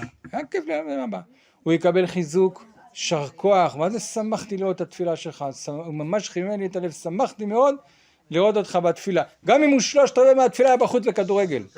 הוא יקבל חיזוק. כן, חיזוק. כן, אז זה הקומה החינוכית. מה זה הקומה החינוכית? בסדר? קומה החינוכית זה עין טובה. בסדר, לא דיברנו, כי היום אנחנו עסוקים, ולא תעשו מרע ועשה טוב, אנחנו בסדר הזה. מעשה, ועל זה הקומה החינוכית. אבל מדי פעם אנחנו זורקים את הקומה החינוכית. אבל זה הקומה החינוכית. מה זה הקומה החינוכית? מה זה הקומה החינוכית? זה על גבי המעשה. אני אעשה לו, יהיה לו, ירגיש תחושה טובה, חוויה טובה, אהבה, חום, חיזוק, עין טובה, שנסתכל רק על הצד הטוב שלו ולא על הצד הזה. אין שום תנאים. אני לא תולה את כל מה שאנחנו אמרנו עכשיו, במה עשית, לא עשית. כל הדברים האלה הם נכונים לכל הזמן, לא רק לתפילה. אבל אני מרחיב את זה גם בתפילה, גם בזמן ניחות עם אמא, גם פה, גם שם, גם שהוא לא שוטף ספונג'ה, וגם הוא רב עם האחים שלו, בסדר? וגם הוא מביא מכתב מבית הספר. כל הדבר הזה, שכל הזמן אני אתפוס אותו רק על הדברים הטובים, ולא על הדברים הלא טובים, זה הקומה החינוכית, נכון? אז שוב, זה תמיד, עכשיו לקחנו רק דוגמה של התפילה, אבל זה לאורך כל הדרך. אם הילד יחווה את החוויה הזאת רק בזמן ניחות, או רק בזמן התפילה, וכל הזמן יחווה שליליות, זה יתגמד, בסדר? אבל אם הקשר הזה טוב מאוד, בכל הזמן, ובכל התחומים, ופעם אחת הוא לא יתפלל טוב, אפילו עושה לו נו, אז יש לו להתפלל טוב. הוא יספוג את זה, בסדר? זה, רשמתי לעצמי מהעקרונות הכלליים, לא יודע אם נספיק היום או לא, אבל מה שאתם אומרים, בסדר, זה עקרונות כלליים שהם נכונים תמיד, בסדר? צריך לתת עליהם את הדעת. אבל כרגע דיברנו על הנושא הזה כדי להגדיר את הדברים יותר נכון, בסדר? אז נקודתית דיברנו כאן. מה שאתם אומרים זה עקרונות כלליים והם נכונים כל הזמן. בסדר? אז זה ענה? זה השיב לכם? לא, אני רוצה את הדוגמה, כן. אני רוצה לתפס על הזמן הקודם. בשבוע שעבר ישבתי עם תלמידה והרגישה עומס, היא באמת שקופה. אז אמרתי לה, מה יעזור לך? לא הבנתי, ישב עם תלמידה ומה המשפט הקודם? היא שקופה, היא בחורה מאוד שקופה. היא לא מדברת הרבה, היא לא מציינת שקשה לה, אתה יודע, כאילו היא... כן. אמרתי לה, מה יעזור לך? לא הגענו, אמרתי לה, יעזור לך להגיע פעם שבוע ב10? יעזור לך? חיסור מוצדק, כי הן נורא לחוצות על החיסורים, כי זה למגן וזה. אמרתי לה, את יודעת מה? באישור שלי. לא שאלתי אף אחד, כאילו נתתי לה אישור. היא הייתה כאילו, לא הייתה מאושרת ממנה. אישרתי לה פעם בשבוע לבוא ב10, לא משנה שהיא לא ניצלה את זה, כן? כי היא לא מסוגלת. אבל אני הרגשתי שכאילו, נתתי לה איזה, לא יודעת, לא ראיתי בזה פרס, לא ראיתי שאני יוצרת... איזה פרס? היא כאילו, היא בשתי מגמות, היא ב5 יחידות, היא כאילו הרגשתי שהיא עוד שנייה מתפוקקת, ממש. ואמרתי לה, פעם שבוע את באה ב10, עליי, אני עושה לה חיסור מוצדק, זה בשיעורים שלי. אולי ניצלה את זה פעם אחת, כאילו היא קבוע בה. ואני אומרת לה, אל תבואי, אני כותבת לה, את זוכרת שעשינו הסכם, היא לא מסוגלת כי זה האופי שלה, כי היא מאוד, אבל מה, לא רואה בזה שום... מה רצית להשיג בזה שבאת לקראתה ונתת לה את האפשרות להגיע ב10:30? מה רצית להשיג בזה? להראות לה, מה? מה רצית להשיג בזה? קודם כל שיהיה לה יום אחד שהיא לא צריכה לקום גרה בהר חומה, נוסעת 1.5 תקום נורמלי קצת אולי, תבוא מאוחר. יהיה לו לזמן שהיא רוצה היא לא צריכה, כאילו היא לומדת, אולי מקצוע אחד שהיא לא חייבת להיות בשיעור, יכולה ללמוד אותו לבד. תחושה שראיתי אותה, כי כבר לא רואים אותה, כאילו היא מצטיינת, וכולם מגלים שהיא מצטיינת, כאילו, פשוט נראה לי שזה שראיתי אותה, ונתתי לה איזה צ'ופר על זה שהיא מצטיינת, זה עשה את שלו, אני אומרת לך, היא לא ניצלה את זה, ניצלה את זה פעם אחת. מעולה. זאת אומרת, את אומרת, אני רציתי להעביר לה מסר, לא פרס ולא פרס, שאני רואה אותה, שהיא חשובה לי, שאני מעריכה אותה, ושחשובה לי, ושאני רואה אותה.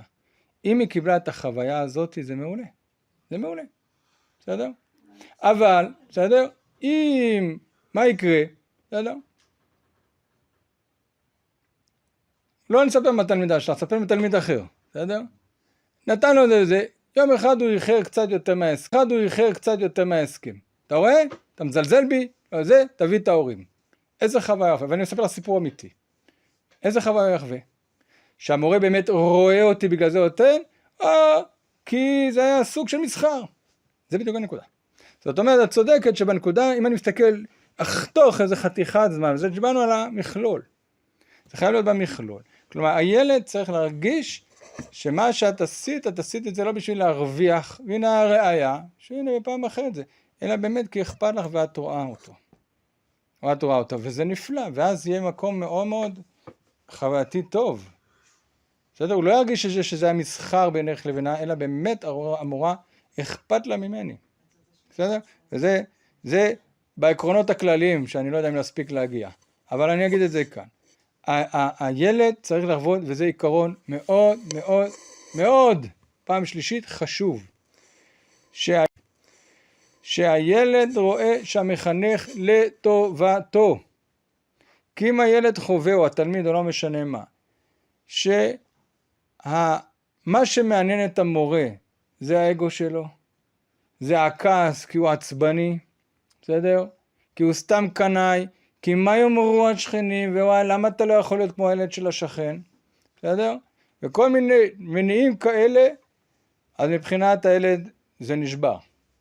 אבל אם הילד הוא רואה ומבין שהמורה אוהב אותו והוא רוצה טובתו, וזה בשבילו, לכן אם אתם זוכרים, אמרנו שלא צריך להיבהל מלוותר לפעמים על המעשה, כי הרבה פעמים הוויתור זה גילוי מילתא שבאמת המורה רואה אותי. וזה לא רק אגו, לא, אין מצב, אני לא אעבור על זה בשתיקה. לכן זה חשוב. כל המסרים האלה הקטנים, אם אני כל הזמן חושב עליהם, אז זה מתחבר. בסדר? אז אם הוא פעם, מה? צריך לשים לב בחשיבה לזה, אנחנו מסתכלים לטובתו, שתי הדוגמאות שנתת בהקצנה שזה, שאני כועסת עליו אם הוא איחר יותר מ10:30, או ממש כאילו ממקום של לראות אותו, אבל יש גם את הדברים שהם גם באמצע, שגם בהם אנחנו צריכים לבחון את עצמנו, שאם אני נותנת פרס ממקום שאולי אני רוצה לקצר תהליכים ואין לי כוח לעבור עם הילד תהליך ולהסביר לו את המהות של המעשה וכמה זה חשוב, אז אני נותנת פרס ושהוא יבין שזה חשוב לפי הפרס. אז אם הוא מבין שהוא רואה שלי אין סבלנות להעביר אותו תהליך שהמעשה הוא החשוב את התהליך הזה, אז גם הוא לא בתהליך הזה. אז כאילו גם המקום של הפרס זה לא חייב להיות הקיצוני או טוב והרע, אלא גם באמצע מאיפה אני נותנת את הפרס כדי לפתור את עצמי להיות עם תהליך עם הילד או... אז זה מה שאמרנו, גם אם את זוכרת דיברנו בנושא הזה של הצייתנות מול הסמכות. אנחנו בני אדם, ולפעמים גם אנחנו קצובים בזמן ובסבלנות, ויוצא שאנחנו די, זה לא הזמן עכשיו לשיעורי חינוך, אני חותך. אני מקבל את זה. אבל, יש את האבל, אם זה 10%, אם זה 90%, זה נראה אחרת. אז זה בדיוק הנקודה. אם 90% זה בצורה טובה, אז גם יש 10% הילד הוא יודע לספוג את זה. זה בעיה, איך אומרים, זה בטל ברוב. אבל אם יש 90% לא טוב, אז גם אם יעשה לו פוצי מוצי ויתן לו סוכריה קצת יותר גדולה, זה לא יחפר. זה לא יחפר, הילד ירגיש ששונאים אותו. ולמה את נותנת לי סוכריה? הנה, אתה רואה אם אוהבת אותך? לא, את אוהבת את המצפון שלך, את רוצה לעשות משהו, הוא יפרש את זה כשאת עושה את זה בשביל להשתיק את המצפון שלך. שאת עם הרע, את צריכה את זה בשבילה את לא צריכה כי את שונאת אותי. זה, לכן אני אומר, זה חייב לראות את המכלול. יש מצבים שהילד בגיל ההתבגרות רואה את הפרס כניסיון לקנות אותו. וכשהוא מרגיש שזה זה, אז הוא לא שם. לא משנה מה תיתן לו, הוא לא יהיה במקום הזה. היו לי כמה פגישות עם הורים שהורים הבטיחו ערים וגבוהות ממש לתלמידים, ותלמידים דחו את ההצעות כי הם הרגישו שזה לא אמיתי. נכון. בסדר, זה מג'יפ מניילונים ועוד דברים אחרים שהציעו בחדר שלי, וילד לא רצה את זה. נכון, כי הילד מבין שהוא חווה את זה. קודם כל צריך לראות, לבדוק, לשלוח אותו לאבחון, מה זה ג'יפים, זה אני גם הייתי עושה בגוף בשביל ג'יפ מהניילונים. מה? ארוחת שבת,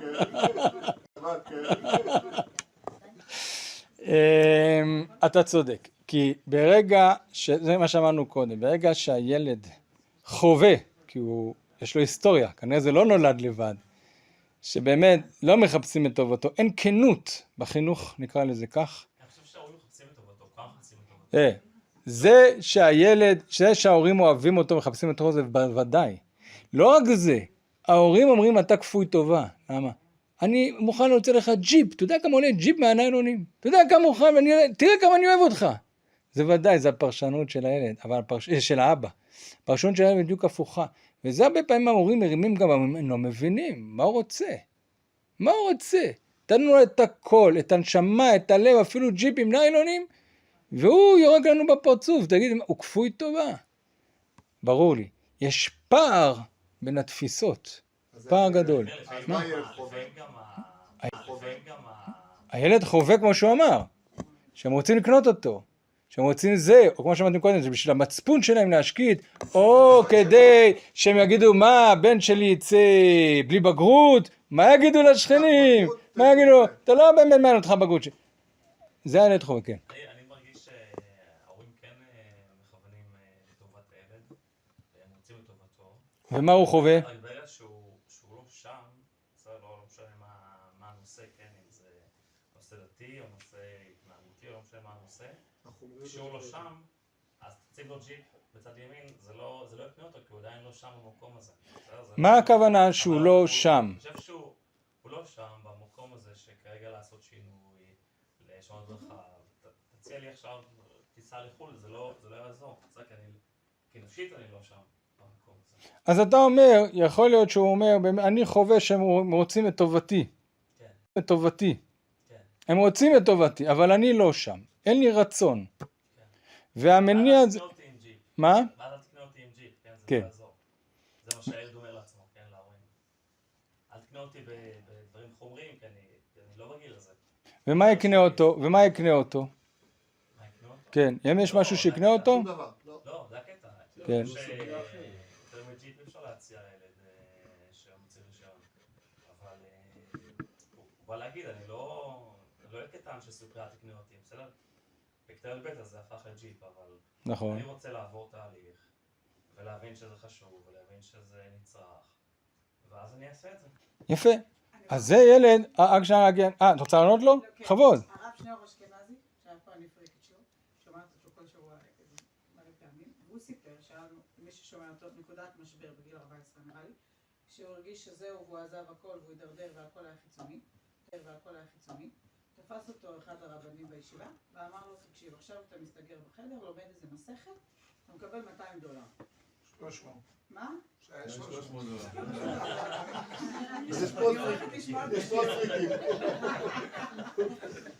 לא, הוא הרגיש שעכשיו הוא יבוא מהזמן, יגידו לו חמוד, היית פה, לא רוצים לראות אותך יותר. בדיוק. אז הוא כל הזמן חיכה שאבא שלו יקבל, כי אבא שלו היה רב של כפר חב"ד, ואבא שלו יקבל את הטלפון, חמוד, הבן שלך פעם הבאה שנתחיל ללמוד את הזמן, תשאיר אותו בבית, אנחנו לא רוצים לראות אותו יותר, הבנו אותו, הוא רק מחמם לנו את הספסלים, משגע את כולם, יאללה, תשאיר אותו בבית. לא הבנתי, אבל איך זה מתחבר ל$300? שנייה. כן, אז זה הקדמה, כן. הוא היה לחוץ כן. בתקופה של בין הזמנים בפסח, הנה יגידו לי, אני לא חוזר לישיבה. כן. ופתאום אין טלפון כזה, שהוא לא חוזר לישיבה, והנה הוא חוזר לישיבה, והנה הוא מגיע לישיבה, ומישהו אומר לו, חמוד, קוראים לך ראש הישיבה? אז הוא אומר, הגיעה הדפיקה. כן. אז הוא נכנס לראש הישיבה, עכשיו הוא כאילו מצפה כבר, מה, איזה בעלה הוא יקבל פה עכשיו, הוא כבר מוכן שיגידו לו, יאללה, תעוף מפה. אומר לו, טוב, מה אתה אומר שתלמד בעל פה את מסכת קידושין ואני אתן לך $300. אז פתאום, כאילו, מה, באת אליי, כאילו, מאיפה נפלת עליי, מה עכשיו, מה זה שייך, אני פתאום מחכה שתעיף אותי בישיבה, כי אני לא לומד, ואני לא ממצא את עצמי, וכאילו בשבילם, לא יודע לפני כמה שנים זה היה, אז כאילו זה על הרבי וכל מיני... אז הוא אמר, הוא תפס את עצמו, יאללה, אני לוקח את עצמי בידיים, ומשם הוא התעלה. אז משהו... מה המסר? לא, מה המסר שהוא לקח מזה? רגע, אבל כן. יש משפט מרכזי כן, שהוא סיפר. כן. שהוא אמר, אבל אני לא רוצה. הוא אמר, אני לא רוצה את הכסף. אז הוא אמר לו, שניאור, אתה רוצה ללמוד. והוא הלך. הראש ישיבה. את צודקת, הוא אמר שהוא לא רוצה... לא, אבל מה המסר שאנחנו יכולים ללמוד מהסיפור? אני לא מתחברת לזה, לא יודעת, לי בחיים לא הציעו ג'יפ וגם לא הציעו... כן. לא, אני רוצה ללמוד.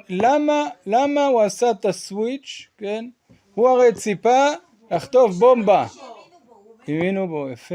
הוא הרגיש שראש הישיבה אכפת לו ממנו.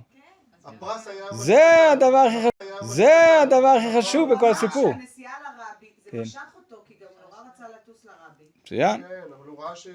מצוין. אבל המשימה... האמינו בו, בדיוק. אני חושב שזה... גם וגם, הכל זה, וגם. מה שהוא הבין שהוא מקבל שליש משכורת כן. של המלמד. כן. כאילו, זה לא צחוק ילדים, מאיפה הוא הולך לתת לי, הוא בקושי חי הבן אדם כן. הזה. אם זה היה, אני אומר לך, כנראה, אי אפשר לדעת, כל אחד לגופו וזה. אם היה לו לקח $300, בדיוק, זה לא היה קונה אותו לאורך זמן. יכול להיות שבאותו רגע, לאורך זמן. מה עושה שינוי? זה בדיוק.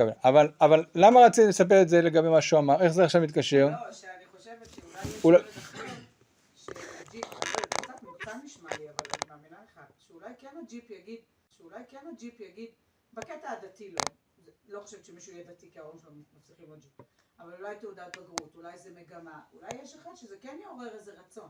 אתה מבין מה אני מתכוונת? כן, אבל זה לא יהיה יותר אמיתי. אבל אני מנסה להבין, אתה בעצם... מה?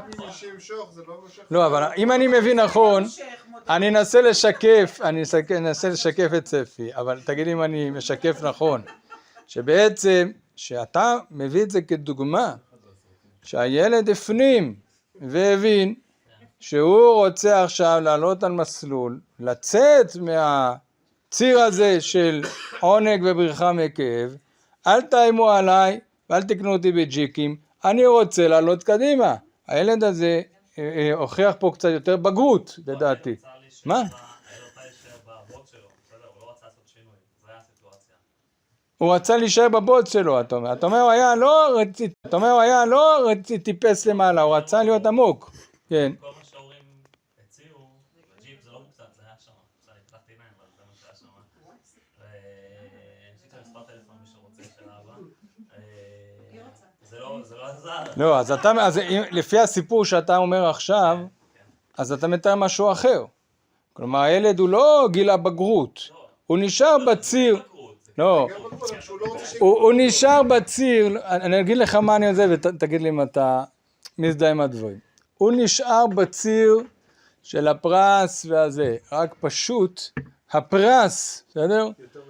יותר מדבר אליו בלהישאר בעולם שהוא נמצא, או הבריחה מהכאב להיות דוס עכשיו, אני לא יודע מה להיות, מה שההורים, הוא מדמיין מה שההורים רוצים ממנו, זה הרבה יותר חזק מהג'יפ, אז הוא עדיין בציר הזה, כי בציר, בסדר?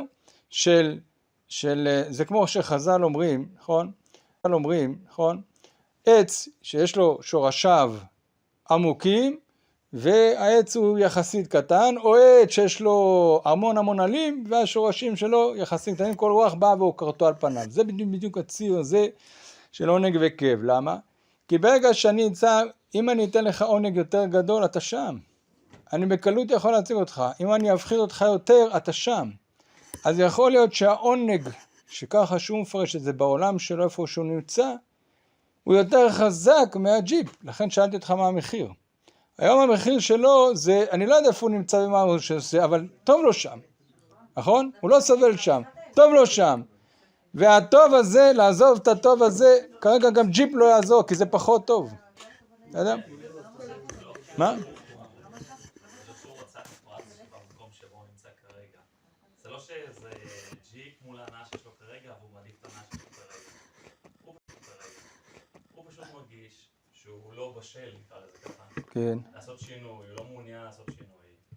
וכל מה שעוד תוציאו לי זה לא יעזור. אני רק באתי לומר שלפעמים פרס בגיל התבגרות, כשהילדים מרגישים שזה משהו שהוא לא אמיתי להם וזה לא נכון להם, אז זה לא יעזור. הם פרשו את זה כדי לנסות לקנות אותם, את הילדים. וזה לא רק שזה לא יקדם, זה גם יכול לעבוד. אתה אומר, זה לא מעורר רצון, גם לא חיצוני. יש פעמים ששום פרס לא מעורר רצון. הילד אומר, אין לי רצון. מה עושים לילד כזה? איך מעודדים לו את הרצון? ג'יפ לא מעורר רצון. מה, מתייאשים ילד כזה? מה עושים ילד כזה? מה אתה בתור מחנך עושה עם ילד כזה? ילד אומר, לא רוצה. בגיל ההתבגרות זה רק זורם איתו, אין לך הרבה מה? אתה אומר, תזרום. בהתבגרות אין הרבה מה לעשות, רק כן. צריך לחבק ולזרום איתו, זהו. אחרי הוא לאט לאט מסתדר. מניסיון שלי. אבל אולי יש גם עניין של היכולת, אולי כן. יש לו, אם זה היה, אני לא יודעת, אני לא יודעת באיזה עניין, מה היו המטרות, אבל אם זה נגיד מטרות לימודיות, ולילד לקוי למידה, ובאמת קשה לו, עכשיו לא יעזור לו, הוא צריך עזרה בהוראה מתקנת, או לא יודעת מה כדי להצליח, הג'יפ לא פותר את הבעיה של הקושי בלמידה, זה יכול להיות כל כך סיבות שהילד סירב, אם יש בעיה ביכולת, צריך לתת את הפרס שהוא יהיה מותאם לבעיה, שמונה הילד להצליח. על פניו זה לוותר על החברים שהוא קנה את זה בכל מיני סיבובים שאף אחד לא מתאר לעצמו, ועכשיו הוא יצטרך לוותר על החברים בשביל לעלות על דרך המלך, והוא לא יכול לעשות את הצעד הזה, כי זה שווה לו הכל.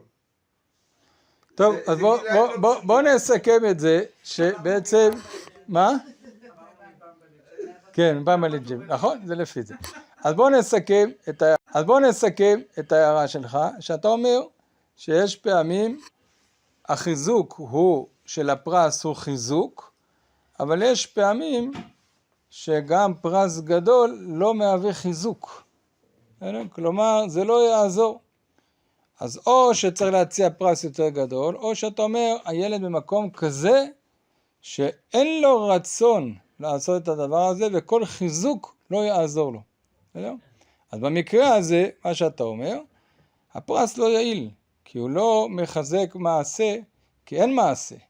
אז במקרה הזה צריך ללכת שלב אחד קודם, בסדר? לעורר את הרצון. אתה ההורה מדבר איתו ברמה של פרסים, הוא לא שם. הוא לא שם. הווה אומר ש... עכשיו 3 ג'יפים, אז הוא כן יגיד לך כן, זה לא שם. יפה. זאת אומרת שצריך לעורר... לא, הוא רוצה...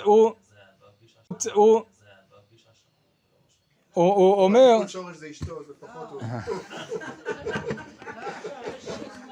הוא לא נכנס לפרטים, הוא מדבר על רמת העיקרון. שבמקרה הזה צריך... מה?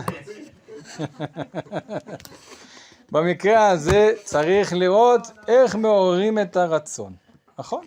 אתה צודק. אז איך מעוררים את הרצון לילד כזה? כי אני מתחבר למה שאולי...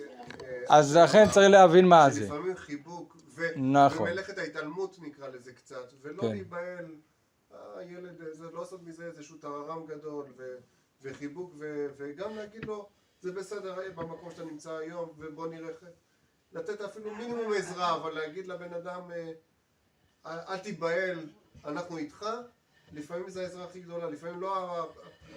אפשרות אחת, כמו שאמרת, אפשרות שנייה כמו שאמרה, לנסות להבין ממה נובע חוסר הרצון, האם זה חוסר אמון ביכולת שלך, ואז, מה? אם זה חוסר יכולת, לא, חוסר אמון ביכולת שלי, לכן אני חוסר רצון, אני לא רוצה להיפגע, כי אני מרגיש רק אני חווה כל הזמן משברים, נמאס לי לחוות משברים, לא נעים, עוד משבר ועוד משבר ועוד משבר, די חבר'ה, אני לא עומד בזה, זה מביא לי חוסר רצון, בסדר? במקרה הזה אולי לפתח את הרצון, זה חוויות טובות, הצלחות קטנות, אז לא לדרוש ממנו הרבה, בסדר? אז אני מסכים, במקרה הזה פרס, כי פרס מה אמרנו הרי? פרס הוא חיזוק, בסדר? אם אדם נמצא בנקודה א', בסדר? שנקרא לזה נקודה חלשה, והוא רוצה להגיע לנקודה ב', בסדר? אז אנחנו מחזקים אותו, בכל צעד אנחנו נותנים לו חיזוק, אז החיזוק מביא את הצעד הבא. אבל אם אדם לא רוצה, אז זה כמו שאתה אמרת, הפרס לא ייתן את המענה, כי אין רצון. אז צריך לראות מה עושים עם הרצון. אז לפעמים פרס הוא מעורר רצון, בסדר? הוא חיזוק חיובי, הוא מעורר אמרנו, אבל חיצוני, בסדר? חיזוק חיצוני. אבל הוא אמר שהוא הגיע למצב שאין רצון, שאפילו פרס כזה גדול כבר לא עומד. אז הנה חינמי, אתה צודק. אז פה הנקודה היא לא לתת יותר פרס. אני לא יודע מה ההיסטוריה.